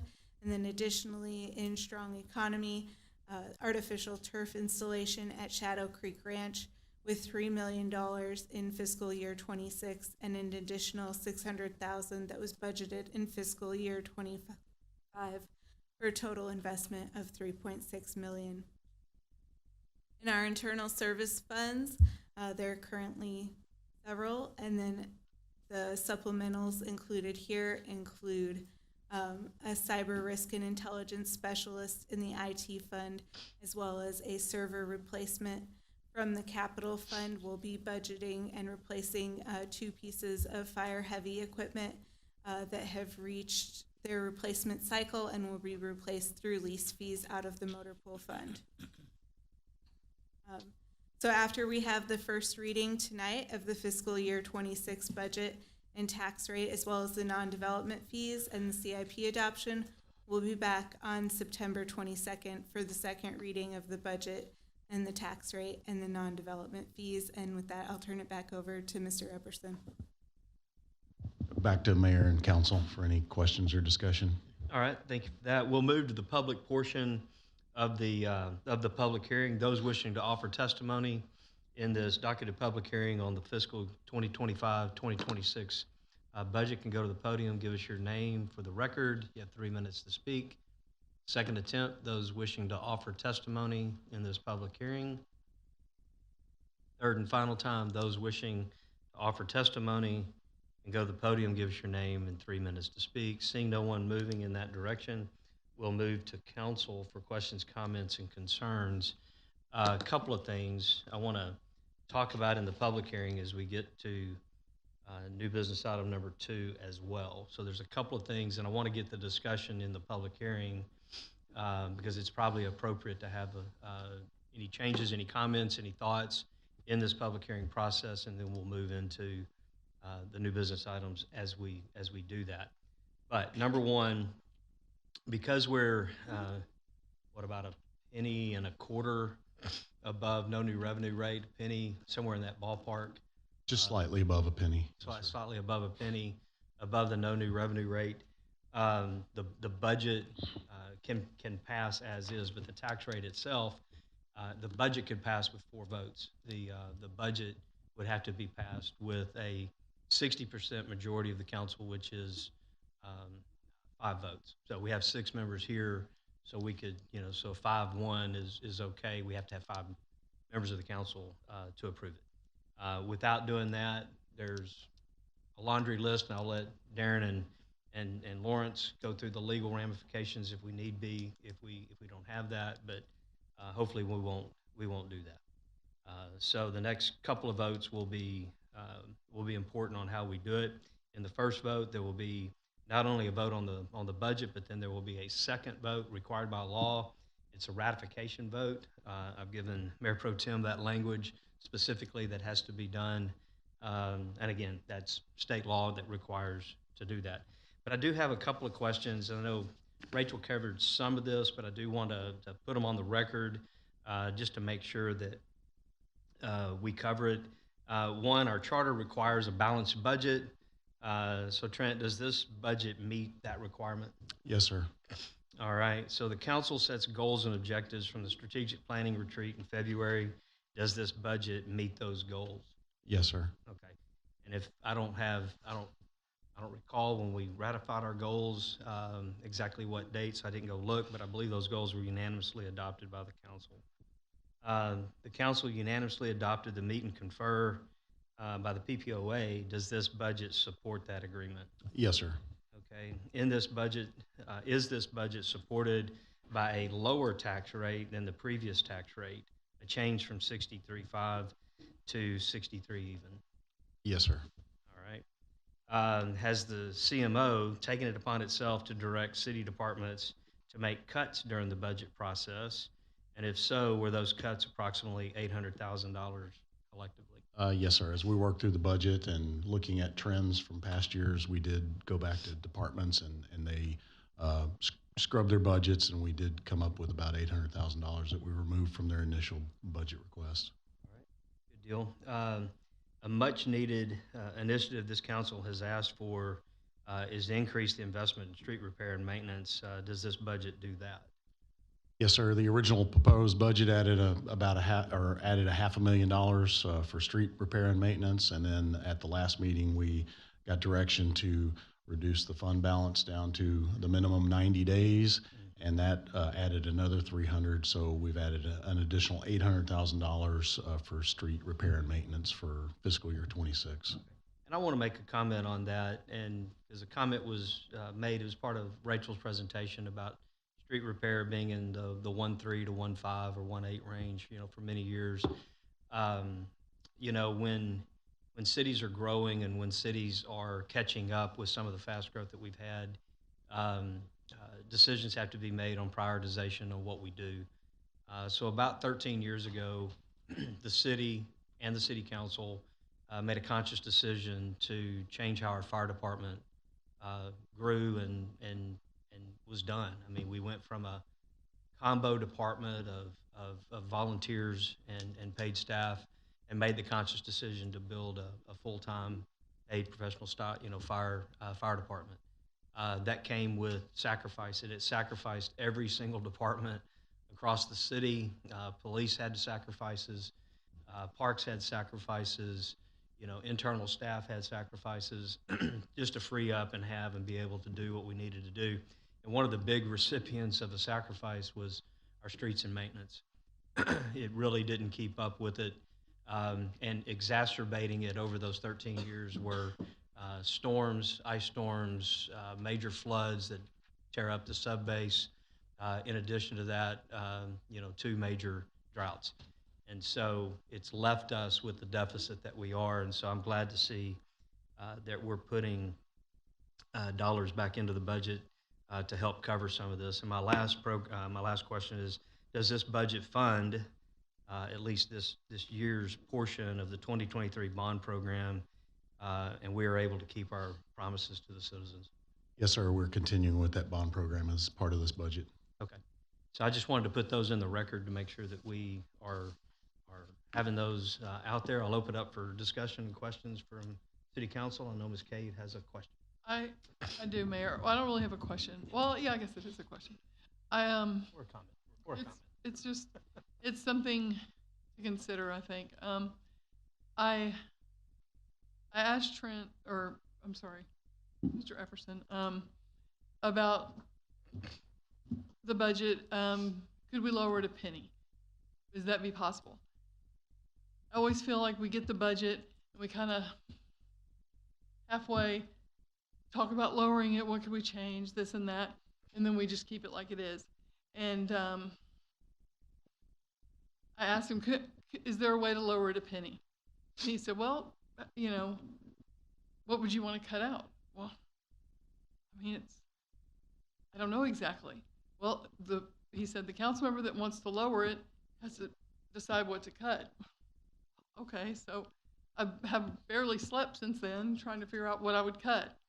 And that's a big responsibility, trying to think, well, where am I going to cut it? So I talked to somebody today about, is it really impossible to change this budget? To change this budget. And he said, nothing's impossible, And I said, well, where where could we do it? Well, we keep a 90-day reserve, right? And even cutting that down to 85 days would give us $1.65 million. And we could do no new revenue with that money. Other cities have 60-day reserve. It's very, very normal. We have 90 days, that's great. But if we could go to 85 days and do no new revenue, why not? We're raising the water bill. Our appraisals are up. People are struggling. Why not? Why can't we do that? Why not at least consider it or talk about it? That's all I wanted to say. I'll let staff answer, but let me take a stab at it first. I think you're right, and I think you can do those kind of things. Here's my concern. When rating agencies take a look at what we have on hand, 90-day, 60-day, 50-day, whatever the case is, our, lack of a better term, our credit rating is judged on that piece. It's also judged in reference to our financial policy. What is our financial policy? So many cities have a financial policy of 60 days, or they have a financial policy of 70 days, or they have a policy of 90 days. City of Deer Park has a policy of 1 year. Okay, they have a 1 year, and they have a triple A credit rating because they keep 1 year in reserve. So there's a cost to get there.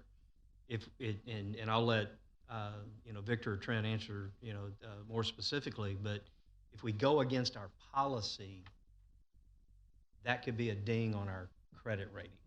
So in order to have that conversation, we talked about it in one of our budget public workshops, was if we do that, we need to have a comprehensive discussion at this council on what does that policy look like and what does it say, so we're not making that as a judgment call. Can we do that? We can.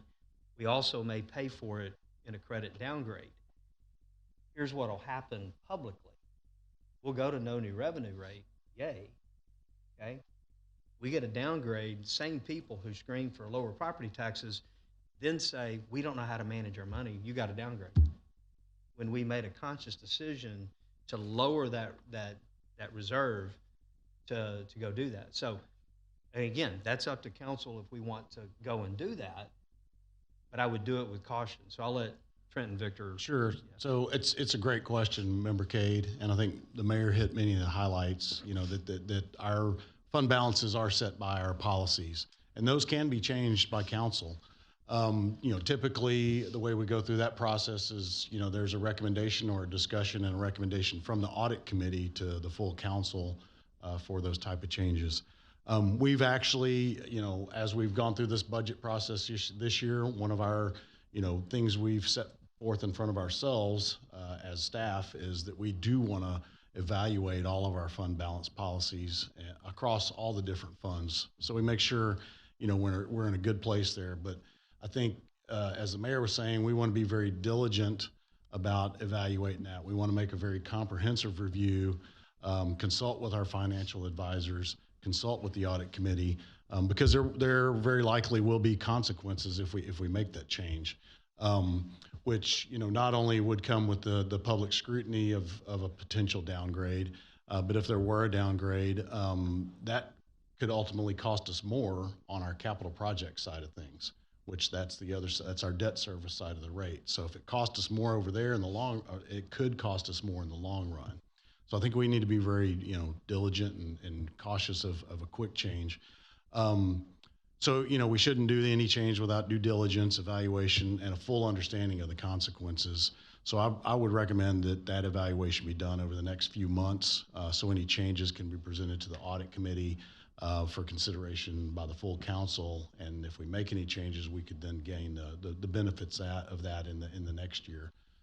We have, touched base with our financial advisors recently on both the enterprise fund side as well as the general fund side, asking about, hey, if we reduce these, what should we expect? And our financial advisors would not recommend it, at first glance. But we do want to have further discussions with them about that. Look at what the best practices and recommendations from GFOA are at this point, and then let that help inform our decision. And look at the big picture. What it potentially helps out with in the short term, and what it potentially costs in the long term.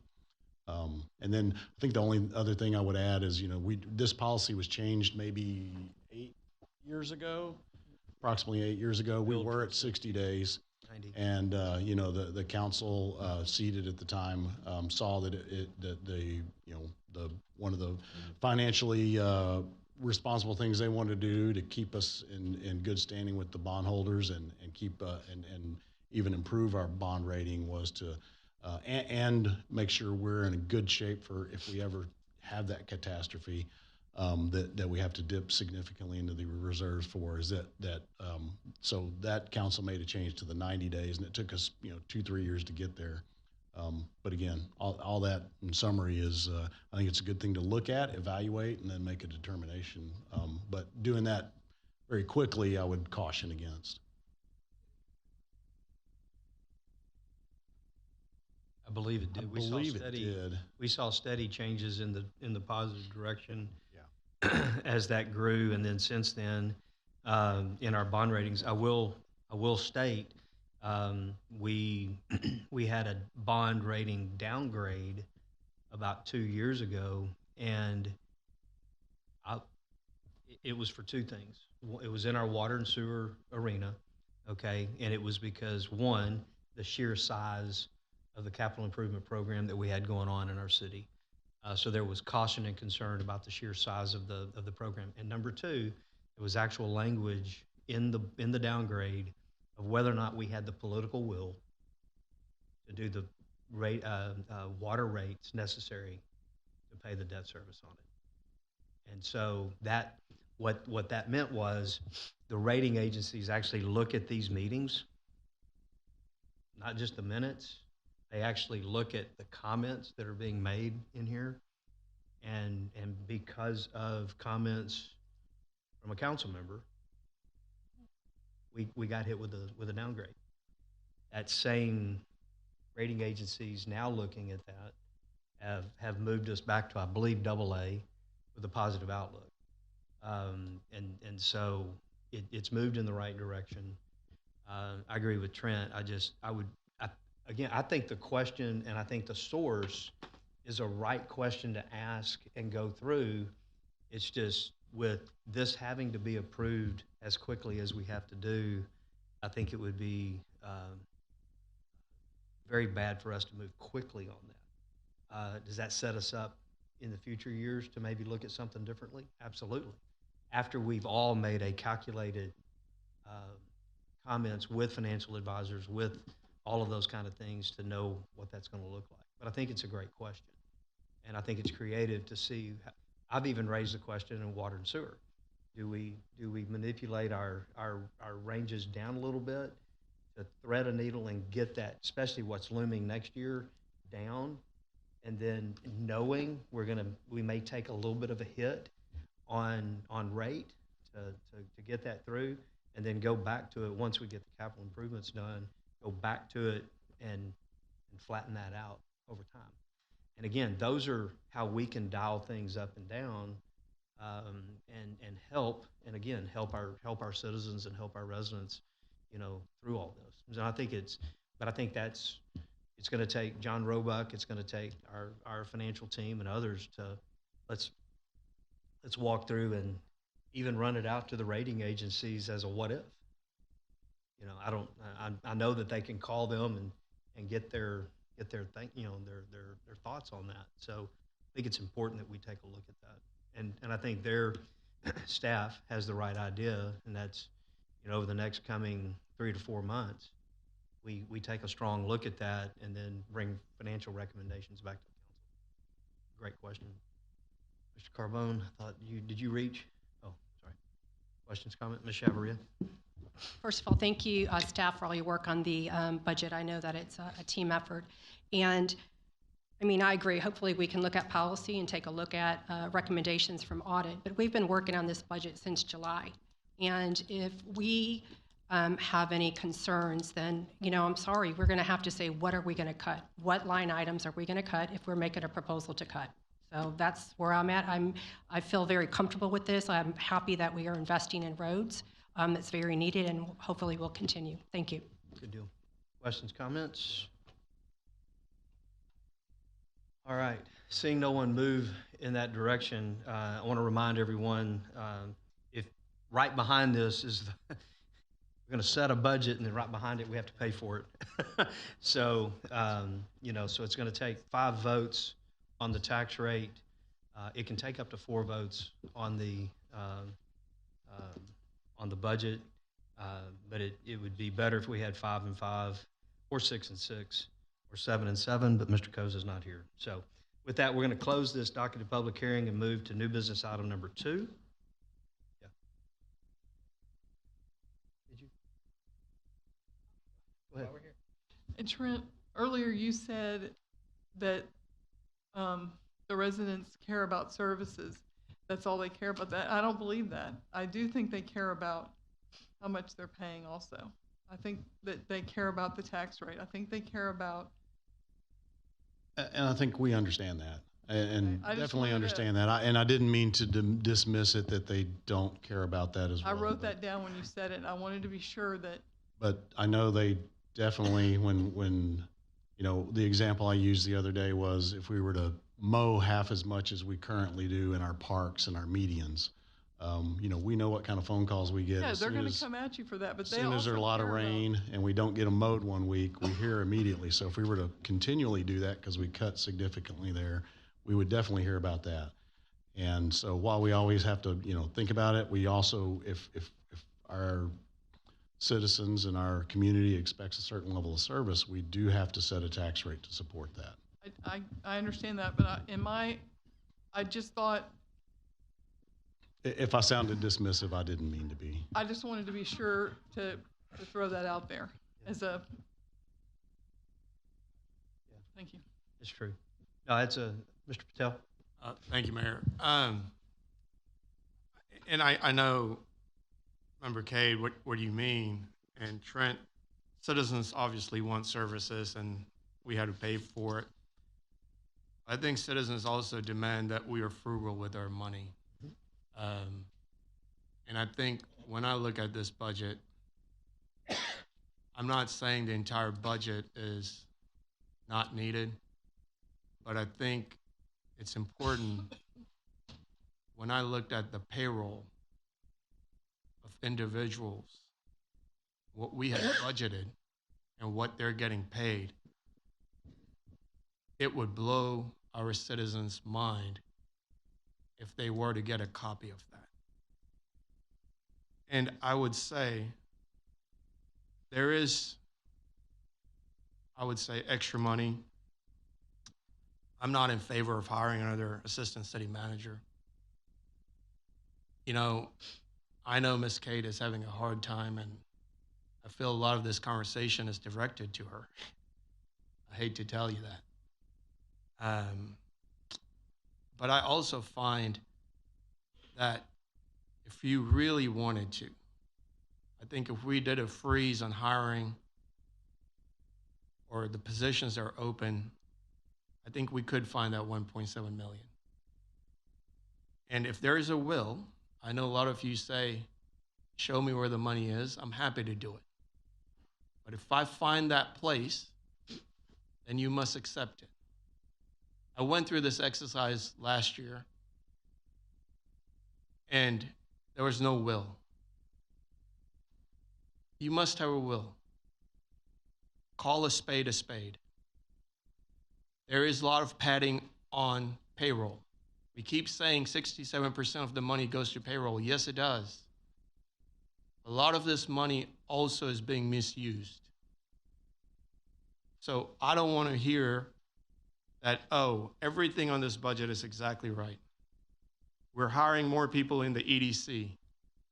Ask yourself, how come the city attorney hasn't hired a single additional person in 20 years? That's the reality. Where is Darren Coker? The city has grown exponentially in 20 years, but that's one department I noticed the amount of people they've hired in 7 years has been 0. He's able to manage. We can't say he didn't get more workload. City, I'm sure, has tripled in size in 20 years.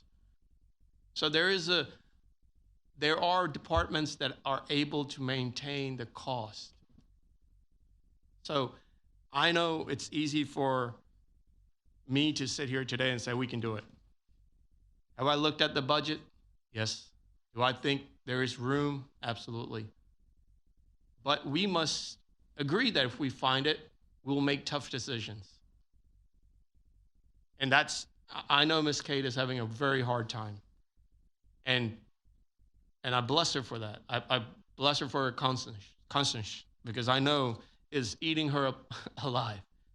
And so to this council, I would say, I know we're going to struggle over a penny, but a penny is a lot of money, because earlier in the slide it said $36, I believe, a month, right? Is that right, Rachel? What was your slide you showed? No, it was 3.6, I believe. No, it was like the dollar amount. I believe it was $36 or something like that. Please forgive me, I can't remember the slide number. Was it 36 a year? Was it a year? Yes, it's slide 11. It's $36.28 per year and $3.02 a month. And then when you compound that with the water rates every year that's been going up, it does have an impact. It does. And then we talk about we need more apartments because people can't afford to live here. Can't have both ways. So, again, I wish you guys well. I think it's going to be a tough year, and I don't know where Ms. Kate's going to go, but good luck. Baum? I think you closed the public hearing. I don't know where we are in the meeting I itself. didn't. Okay, all right. He was fixing to. I mean, this is meeting number 6. This is all good stuff. Yeah. This has been baking. This is the 6th meeting. We've spent so much time, and so I'm hesitant to do anything right here at the last hour. It's not fair to staff. We've done this before to them, and you'll calculate a percentage wrong here or there and potentially jeopardize the whole thing. So, I mean, willing to roll up our sleeves and get to work, but that work should have been done in the prior 5 meetings. Yep. Tony, I've asked about things, and I mean, you're an accountant. You know, I'm a history teacher. It's vastly different for me to look at this than for you to look at it. You know, and it doesn't mean the same thing to me that it does to you. So when I'm asking how can we take a penny off of it, you know, my brain doesn't work like yours. I'm sorry. So, and when Trent tells me, you know, well, if you want to take a penny off of it, you got to tell me where. Oh my God, I've got this huge binder that I can barely lift, going through trying to find things to take off. It's not easy for me.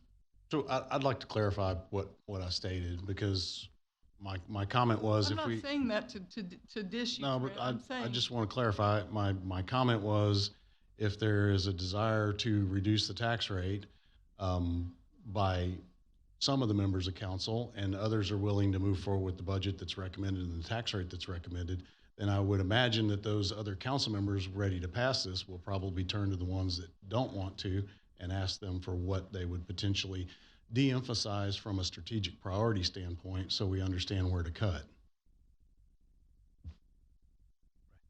We'll have to disagree on that, but so yeah, we've had meetings about this, and you know, I've been agonizing over this, trying to figure out, reading it and asking questions, and you know, being pissed off because the word miscellaneous is in here more times than there are pages in the budget, and asking why. And you know, I don't cuss, but I just did say that out here, but sorry, Pearland.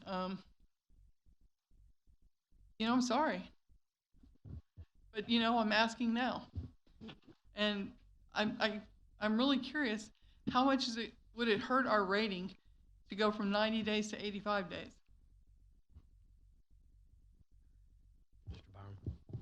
Um, I'll echo a little bit of what's been said. I think it's a great question to ask. It's a similar question that we asked on the enterprise fund side with water and sewer, because on that side of the budget, at least on the surface, it appears that we're kind of double stacking reserves and debt payments in the budget. So can we look at that and figure it out? And I think staff is committed to looking at that and figuring it out. I think it's a great question to look at and figure out, and something that we can bring back to the table at strategic planning in January to make sure that that's a priority, to say we want all of the fund balances reviewed to see if there is somewhere that we can cut down. Like Trent said, I think it is a good question, and if we can find ways to save money, I know with my own personal conversations that I've had with staff about the budget, there's definitely a will to try to find ways to reduce costs. There is a understanding that we're spending taxpayer dollars, that we're not spending profit because we're selling widgets. I think that understanding is there, and staff is, the 800 that they cut out is for this year is a good example of that. I'll echo what Tony said as well, as far as changes to the budget. One of the things that we did in February was we made it very clear in strategic planning in February that streets were going to be a priority this year. And then when the budget came out, streets weren't funded to a level that there was a consensus that we were happy with. And so we pushed back and we found a way to fund it some more. There hasn't been any pushback on the lower it side other than let's lower it. There hasn't been anything up until tonight that has said, how would we do that? So I do think it is incumbent upon us to say, here's what I don't like and here's what I want to change. And we did that with streets, and we put 300,000 more into the fund than what we planned without raising the tax rate, right? So I do understand it's challenging for me too, because I can go through that gigantic thing. I would disagree with you, Member Patel. I don't think there's a lack of will to try to get the tax rate down as low as possible. I know I've gone through the budget 4 or 5 times trying to find things. I've sent numerous emails saying, what if we change this? What is that? What if we cut this? Can we cut that? I did the same thing last year. Just because it hasn't been said here on the dais doesn't mean it doesn't happen. And I think at the end of the day, the proposed rate at 63, this entire conversation is why I suggested to set the maximum at 63.5 to give us room to have an open discussion about the tax rate in the budget. Sorry, I was going to say an open discussion about the debate, and that would make no sense, right? Ultimately, we've had 6 meetings about it. The 63-cent tax rate, I think, is a reasonable tax rate.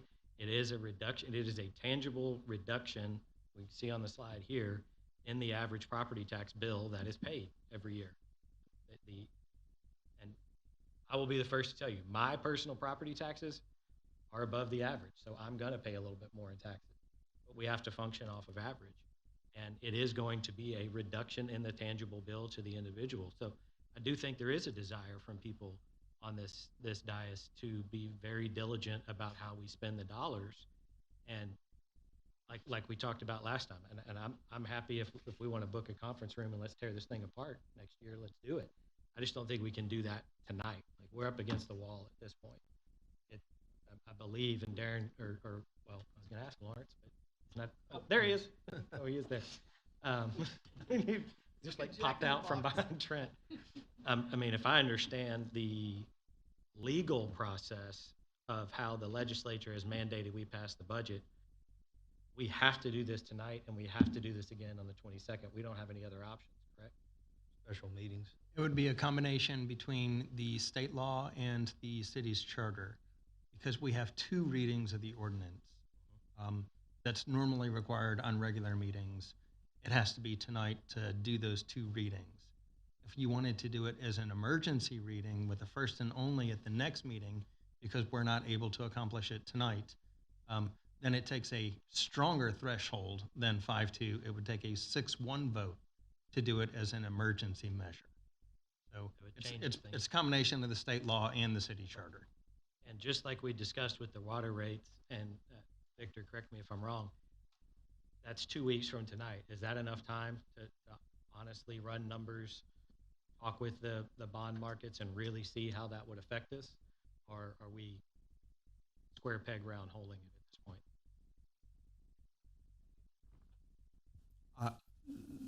Honestly, that's impossible to call sitting here right now. I can't give you an answer one way or the other. That's fair. I would have loved to have had this discussion in July. And I think maybe we can take some lessons to it and apply it to next year. I would just be very apprehensive of blowing up the budget at this point,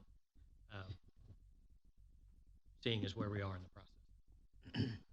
And I want to make a couple comments, because this has been the 4th or 5th year we go through this process with little to no questions, comments. No, not questions and comments. We've had questions. In fact, the running total of questions up here is, do you remember how many questions that is? Around 38 or 40 questions that we published, and it's a number, it's there. So we've had questions about what's this, what's that, how do we do this? We've had all those types of questions. But from year to year, we have not had anyone during the process that say, okay, let's roll up our sleeves and let's tear this thing down to a certain number. We just haven't. But we get to this night and it happens. I'm just going to say it. That is not fair. It is not fair to this staff. It's not fair to fellow council members who have geared up and ready to go, and then last minute, it's almost blindsiding. We used to have a member on this council that would truly grandstand to that end. And it was a soundbite night. That's all it was.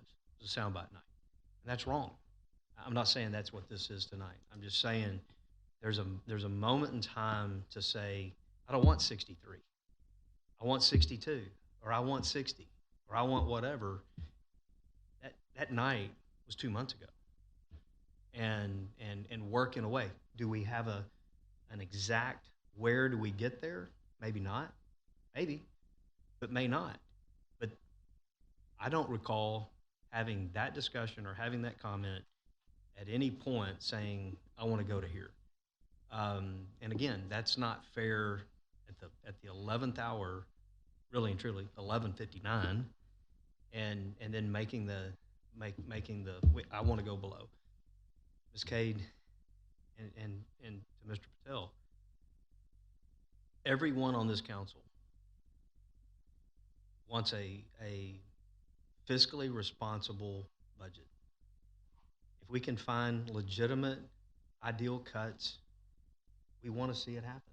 I had that conversation with you today. We want to see that happen. I'll say it. I think our CMO wants to see that happen. We want to run as efficiently as possible.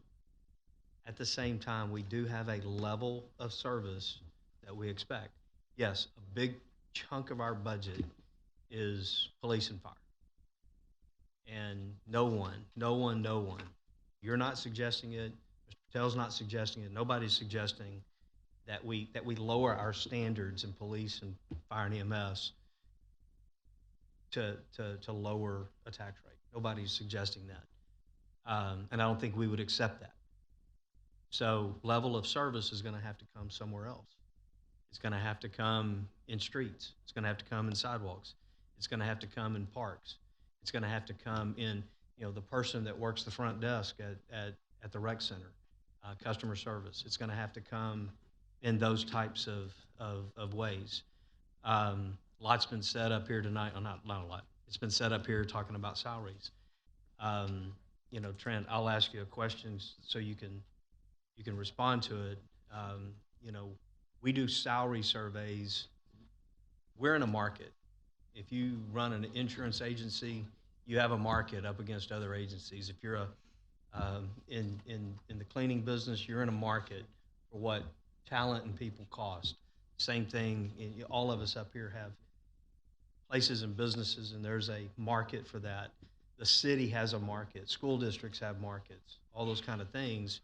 And we do salary surveys kind of on an ongoing basis We do it in police, we do it in fire, we do it across the board because we want to know that our people are in the market.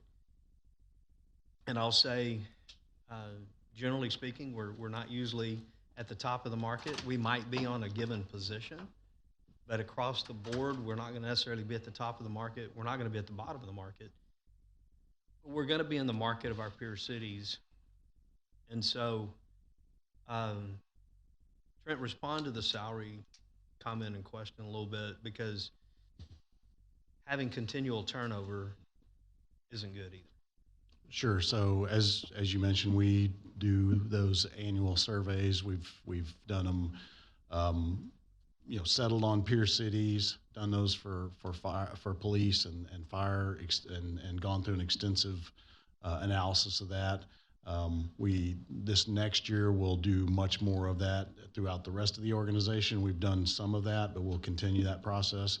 And that's all to ensure, as you said, we're in the right place in the market where we want to be, so that we can attract new talent, and then we can retain our great talent we have, and those two things to try to minimize that turnover.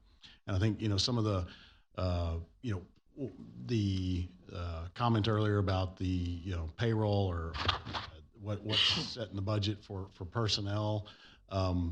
The numbers that were referenced, that is in there. A lot of that is overtime. So you have the regularly budgeted salaries and wages, and then we have the overtime, and those are also budgeted for. And some of those employees that were referenced, they work a significant number of overtime hours. We have minimum staffing requirements to man our ambulances and our heavy apparatus for fire. We have minimum number we have on each shift for PD, and so there are based on the number of employees we have, there are overtime opportunities there, and some people work a significant number of hours. So those people that you would see in there and maybe take issue or be surprised by, they're working those hours, and they deserve what they're being paid for those hours. But those are all budgeted for, whether in regular wages and salaries or the overtime budgets. Okay. Yeah, I just kind of wanted to put that on the record. I mean, we have a market. So if you're a patrolman, and I'll say this, I talked to a lot of mayors around the whole Houston metro area, and right now, I mean, we've addressed some of our police pay with Meet and Confer, and we set as a goal in our goal setting retreat and adopted that we wanted to, as best we could, to get our police pay kind of across the board in the top 3 of the 6 or so peer cities that we legitimately, go after talent for. And that's what the Meet and Confer over the 2 years is meant to do. That's a big driver in our budget this year. But in addition to that, I've talked to a lot of mayors around the greater Houston area, and there's an all-out salary war in policing right now. It's driven from a national narrative on policing. Harder and harder and harder to get men and women to put on the uniform and come in and be a police officer. So as such, you see more and more departments allocating more funds there, allocating more towards pay, giving bonuses to sign on, giving the whole thing. And just when one moves, it moves the market. You've got the city of Houston made a huge move several months ago, and it raised the market everywhere because people want to keep their talent. When you got the best officers, you want to do your best to pay them the best, and you have a great department, you want to keep them there. And so that's a driver that we have. Chief, 3 years ago, I believe we did a big adjustment in fire. And we've been making some adjustments along the way to keep the same thing. We don't want a huge disparity between police and fire. That would be, we've seen what happened in Houston when you do that. And we don't want to be there. So those are drivers. Those are drivers to our budgets. At the same time, at the end of the day, I'm a little just perplexed at the last minute. I shouldn't be. It's happened every year, last 4 or 5 years. So any other, Yes, Mayor, Mr. one last Fernandez, thing. hang on, Ms. Oh, Kay. go ahead. real quick. Sorry. Thank you, Mayor. I just have a few comments that I wanted to mention, and really just to kind of serve as a reminder to everyone on the dais and just everyone in this room. We are a people-driven city. What that means is that we care about our people. We are not payroll or employee heavy, because in workshop 2, I believe, there was a chart that was shown that we were below the average in many cities. In many areas, I believe that chart was shown. And so I don't believe that we are top heavy or payroll heavy. So when I see these raises and I see, and we are all very aware of the inflations that take place, we have to just be mindful that when we say that we're people driven, that means a great deal.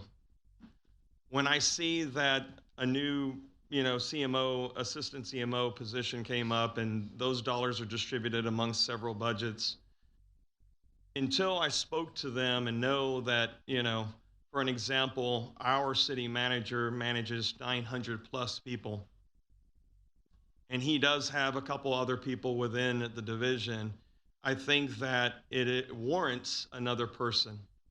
Now, we all want the tax rate to go down. We all want it to go as far down as we possibly can, but we have to be responsible for the decisions that were made prior to us. Mayor mentioned the fire department. That was about 13 years ago when we went to paid. Many years ago, I was on the volunteer fire department. Why did we go paid? Because it was extremely hard to find volunteers to go out to the calls. We could not sustain the call volume at that time with a volunteer.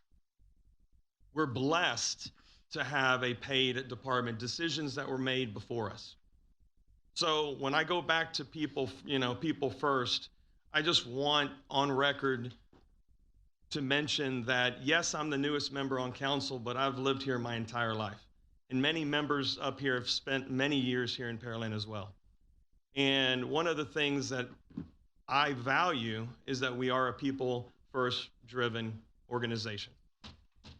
And I look over to my left and I see a bunch of leaders that have done countless hours to try to do what we're asking, but to make it make sense.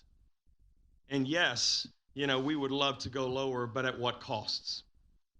So I just wanted to put that on the record, Mayor. I just wanted to address that, as much as I looked over this budget, just like we all have, and I'd love to have suggestions, but in the 11th hour, that is concerning. One last little bit of information. We did have a special meeting on August 25th that lasted 24 minutes, and discussions could have been made at that time. 11th hour, it upsets me a little bit. Thank you, Mayor. I don't know, Ms. Cade? I just wanted to point out, I've never grandstanded in my life. That's not what I was doing at all. And it does not say anywhere in our charter or council rules that you have to bring discussion about the budget at a certain meeting. Nope. All right, thank you. I never said that, and I didn't say you grandstanding. I know. I just wanted to point Okay, but I think there's a right and a wrong way to handle and treat your council in general.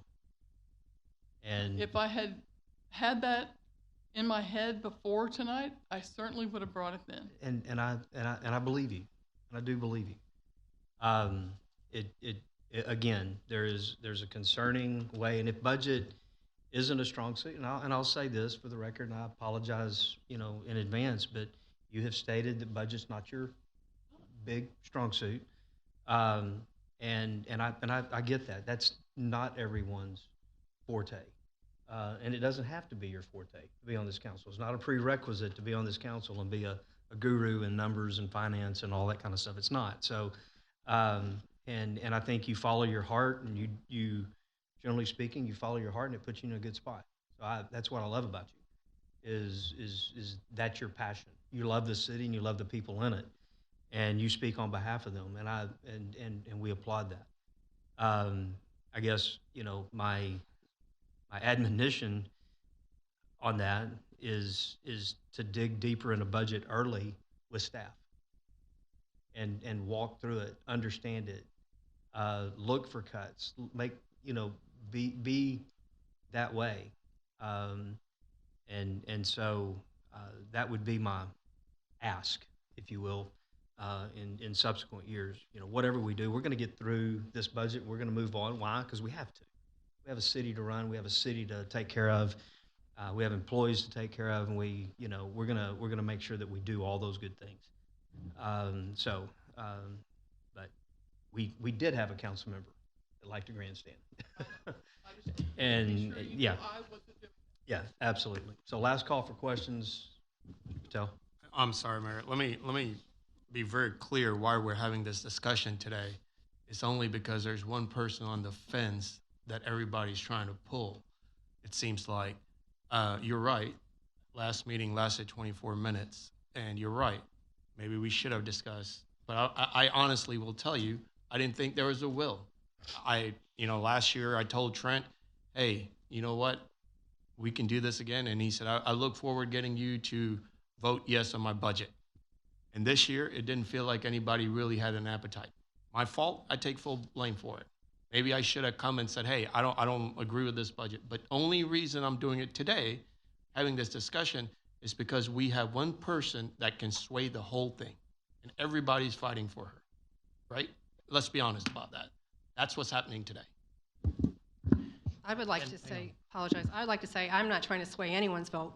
I'm voting how I want to vote, and I want to make that very clear. I've had no conversation with Councilmember Cade until today. I would respond to that that's the unfair nature of the whole thing. Is it puts everybody up here in a bad situation because we didn't talk about this until tonight. After all of these different meetings that we've had, some members have presented things that they wanted to see changed. Those were discussed by everybody. Staff went back to the drawing board and said, here's what I want to see changed. Those things happened. To do it, to bring up something now puts everybody in a bad spot. It doesn't put Laney in a bad spot. It puts the whole council in a bad spot. And I'm not saying that was your intention at all. Don't hear that. I'm responding to what Member Patel said. If there were things to be addressed, they should have been addressed. And again, I will say it. I think it's a great idea to look into. I've got a note right here that if it doesn't get brought up between now and the end of the year, when we get into strategic planning, we're going to talk about it again and say, hey, this is a priority. Let's look at this. Right. Let's see how that'll affect things. I do think it's a great idea. Just like we did last year during the budget session, there was, I forget exactly what it was that needs to be talked about at the strategic priority setting. And we did. It was brought up during budget. It was too late in the budget process, and we kicked it down the way. Mr. Carbone. I mean, I'm sitting over here. I couldn't get us to cap the rate at 63 cents 3 weeks ago. And so it's beyond frustrating, right? I mean, yeah. And so now I don't know. I'm at a loss. And we get here every year. Let's just vote, see what happens, and then we'll pick up the pieces. Fernandez, I'm fixing to close it. My last comment is I don't think it's, I disagree, Member Patel. I don't think that we're trying to persuade a vote. I don't think that we're trying to do anything. What I'm trying to do is by the obvious going to a no new revenue rate, there's going to be I believe, correct me if I'm wrong, $1.7 million difference. And if it's $1.7 million difference, we need to have an understanding where that's coming from. Because is it going to come from salaries? Is it going to come from raises? Is it going to come from removing, monies from the streets? Where is it going to come from? And that's the part that I'm a little frustrated, because this could have been discussed before. because that's what we're faced with. And yeah, it could be one vote off, but we don't even know where it's coming from. Where are we going to, find or adjust 1.7 million? So that was just my comment. Thank you. I know, Mayor, you're trying to close this down, and I apologize. And I'd like to address Mr. Fernandez. If you remember last meeting, I believe it was the city's job to have a budget of no new revenue tax rate. Would you agree? Would you agree that it was the city's job, just like they prepared a budget for 0.63 cent budget, they should have prepared one for or the no new revenue tax rate. Would you agree with that? Yeah, I don't remember if that was. It's a question. Would you agree with that? It was their job to prepare that budget? Was that discussed for them? Was that guided for them to do that? It was not guided, but you would think in a budget workshop to say, what are the places you would give? This is my budget if you can't approve it. That wasn't done until we asked for it. And what did they do? They said, oh, here are the things we would do. They sent an email to us. Did you get that email? I don't know if I got that. We got an email. My point was, it was very broad. We're just going to have to say, we're not going to meet and confer. It was, it's such a large 400-page budget. You would think like, hey, you should have an alternative budget if it doesn't pass. But it was a very quick, My question is, when was that requested of the city to do that? I believe it was at last budget meeting. Yeah. So let me address that real quick. So the city manager's job is to take direction from this council and this council as a whole, or at least 4 of the council. I'm giving you inside baseball, folks. When we go away for a strategic planning retreat, we are setting the direction and what the city manager is supposed to bring to us in August. We do that in February. We're saying, here's our goals, here's our objectives, here's our strategic priorities. Now we want to go and move them in that direction. About 6 weeks later, after that strategic planning retreat, there's a document prepared and we vote on that. This is the direction we want to go. It was a unanimous vote. It was a unanimous vote. Nowhere in that did it say, thou shalt deliver a no new revenue rate budget. Nowhere in that. But here's the strategic priorities we want, including meet and confer.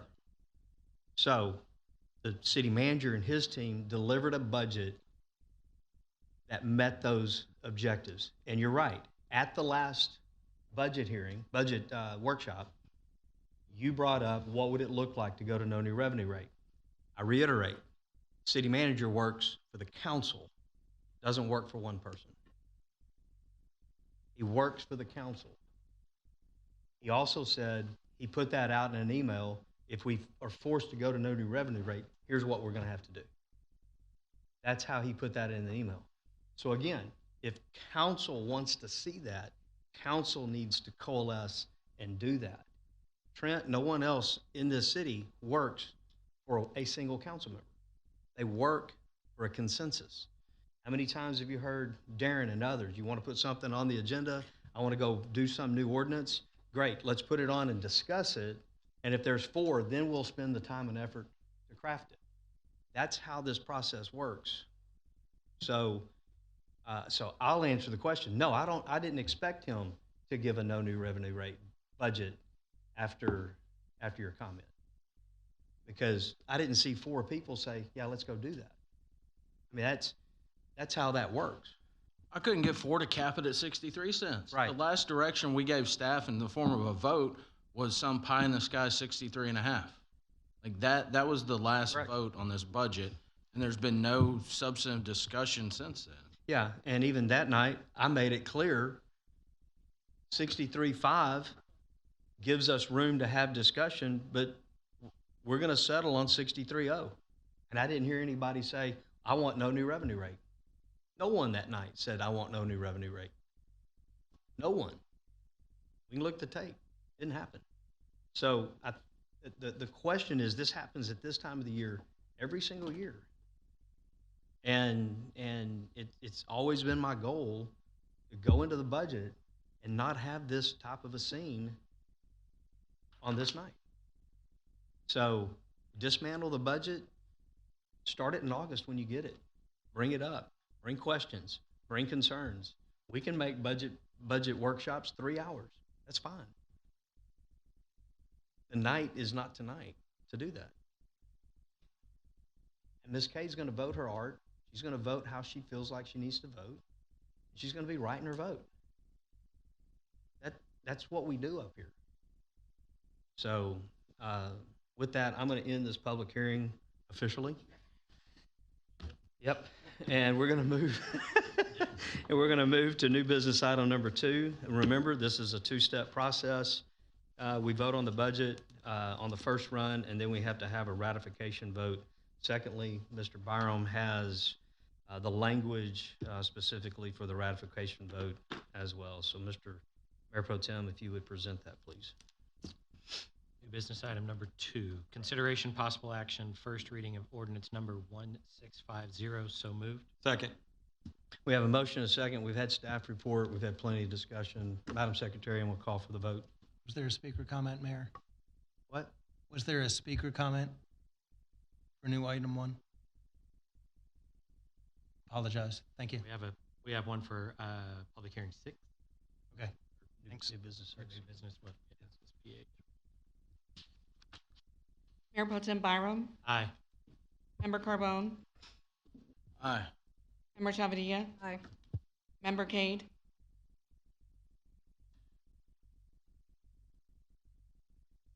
How many votes does this one have to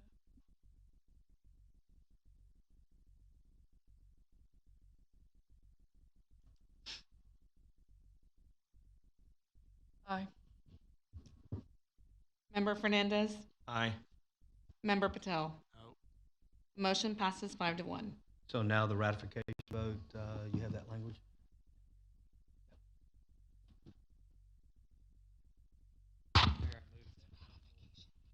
Sorry. Mr. Mayor, I move that council ratify the property tax increase reflected in the budget. Second. We have a motion and a second. Again, this is required by law. Madam Secretary, I'll call for the vote. Mayor Pro Tem Byram, Aye. Member Carbone, Aye. Member Chavadilla, Aye. Member Cade, Aye. Member Fernandez, Aye. Member Patel. No. The motion passes 5 to 1. Thank you for that. Ms. Cade, we are to new business item number 3. Would you present that for the table, please? Consideration and possible action, first reading of ordinance number 1651. So moved. Second. We have a motion and a second, and reminder, this was the one that does take 5 votes. Excuse me. Just wanted to clarify that the tax rate has to have a specific language in the motion. If we could have that read into the record. Sorry. I'm sorry, Darren. Consideration and possible action, first reading of ordinance number 1651, an ordinance adopting a tax rate of 63 cents and levying taxes for the use and support of the municipal government of the city of Pearland, Texas, and providing for the interest and sinking fund of the taxable year 2025. First, was that it? No, ma'am. So if you look at the second page of the AIR, the agenda report, Member Cade, I It'll would be in recommend a bold. motion that says, I move that the property tax rate be increased by the adoption of a tax rate of 63 cents, which is effectively 1.70% We asked that we put that increase in the the tax rate. caption from now on. Well, you don't put the motion in the caption, but you can put it within the document so you can see it, but it wouldn't be a part of the caption. So we don't have to go to page 2 or 3 or 4 in the AR to find the language. Did you read the whole thing? Because it still has to be read, it has to be read aloud in this manner. How far had you gotten?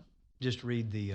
I think that I may have gotten the whole way, but I think it might have been covered up by other people speaking. Ms. Kay, at the just time. please read the bolded, not a 60 majority, but the required motion. Okay. I move that the property tax rate be increased by the adoption of a tax rate of 63 cents, which is effectively a 1.7% increase in the tax rate. So moved. Or second. So we've had a motion, a second. Again, we've debated this. Madam Secretary, call for the vote. Member Cade, Aye. Member Fernandez, Aye. Member Patel, No. Mayor Pro Tem Byram, Aye. Member Carbone, Aye. Member Chavadilla. Aye. Motion passes 5 to 1. All right, moving on to new business item number 4. Mr. Fernandez, back to you.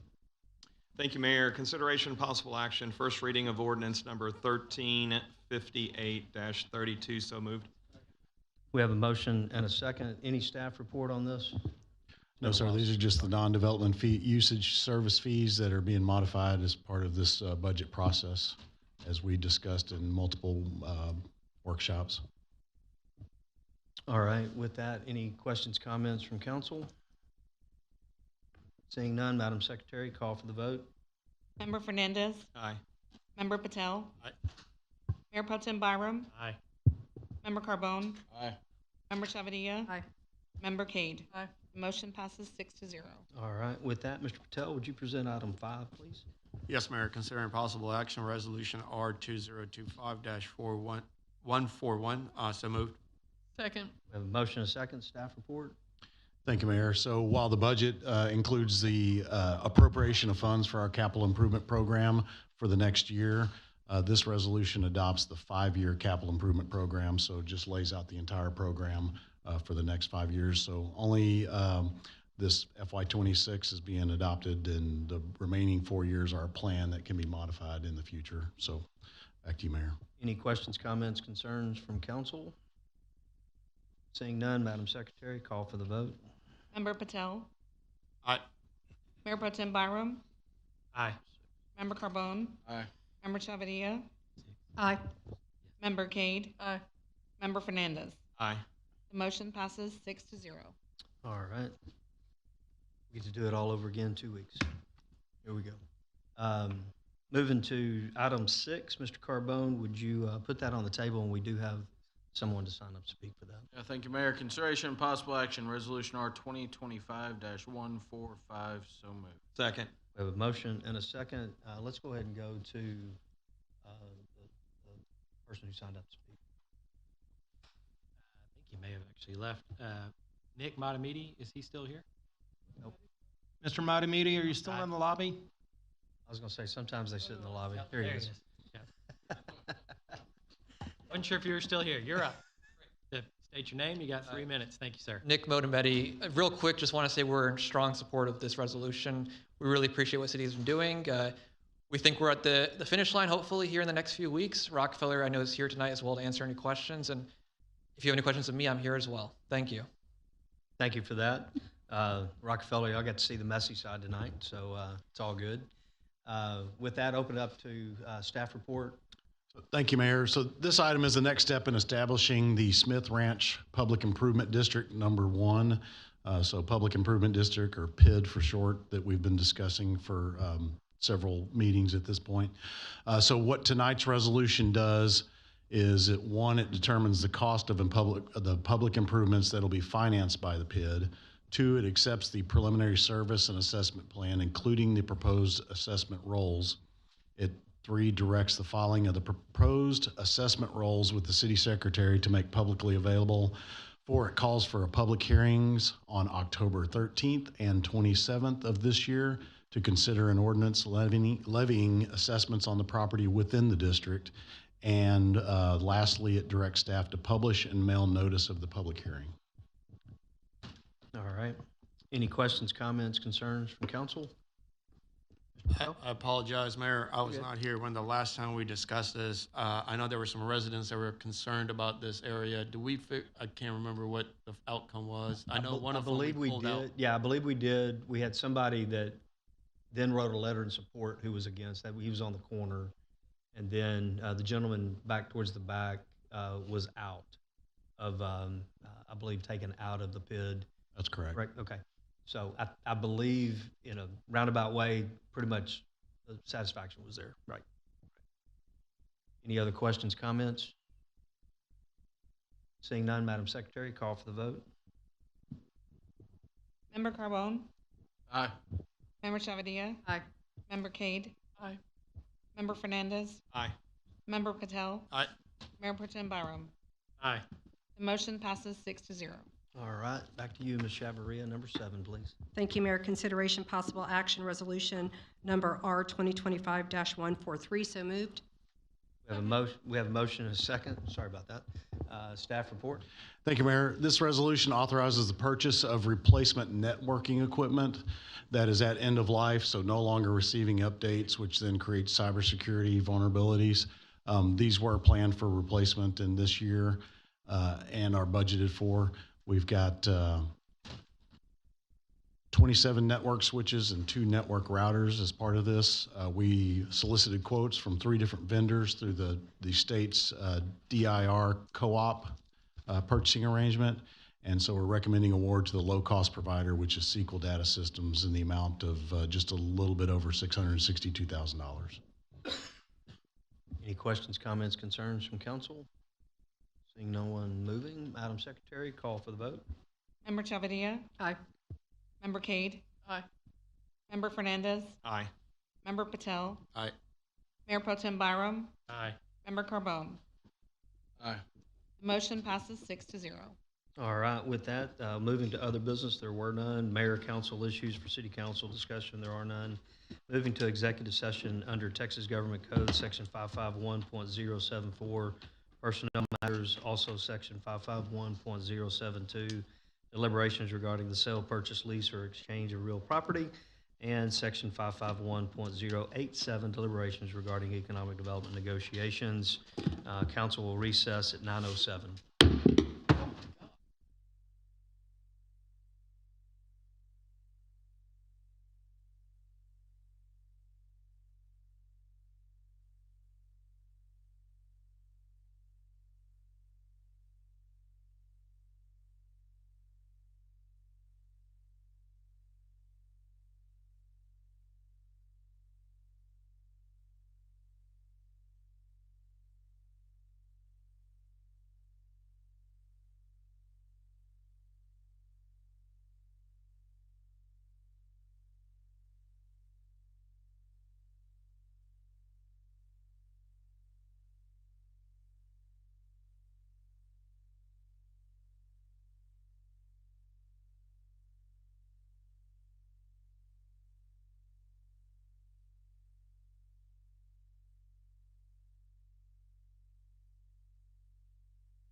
All right, City Council has returned from executive session at 10:47.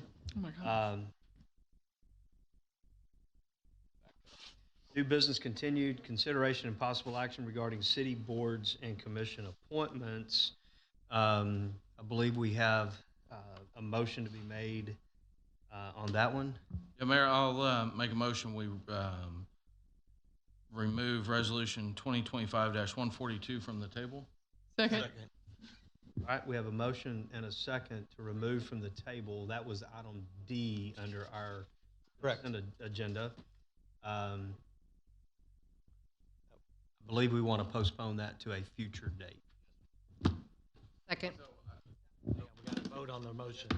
Right. To remove it from the table. So we need a vote, and I'm just going to do a voice vote. Those wishing to remove from the table as presented, say aye. Aye. Aye. Any opposed? None. So it's now on the table, and I'll be looking for a postponement motion. Mayor, Make a motion, we postpone it. Second. And it'll be postponed October to a future 13th? agenda. The first or October second meeting? in October 13th. We have Yes. to give a date specific. October 13th. All in favor of that, say aye. Aye. Aye. Any opposed? There is none. Do we still have boards and commissions? I That think it? number 8 was in case you wanted to reappoint any of the people that everybody agreed No, no, in no, we're not doing that. executive session that you were prepared to reappoint. Right. We're going to bring it back. We're going to bring it back. Okay. Put 'em on. Apparently, we're bringing that back by resolution next meeting. Okay, good deal. So moving to adjournment at 10:49.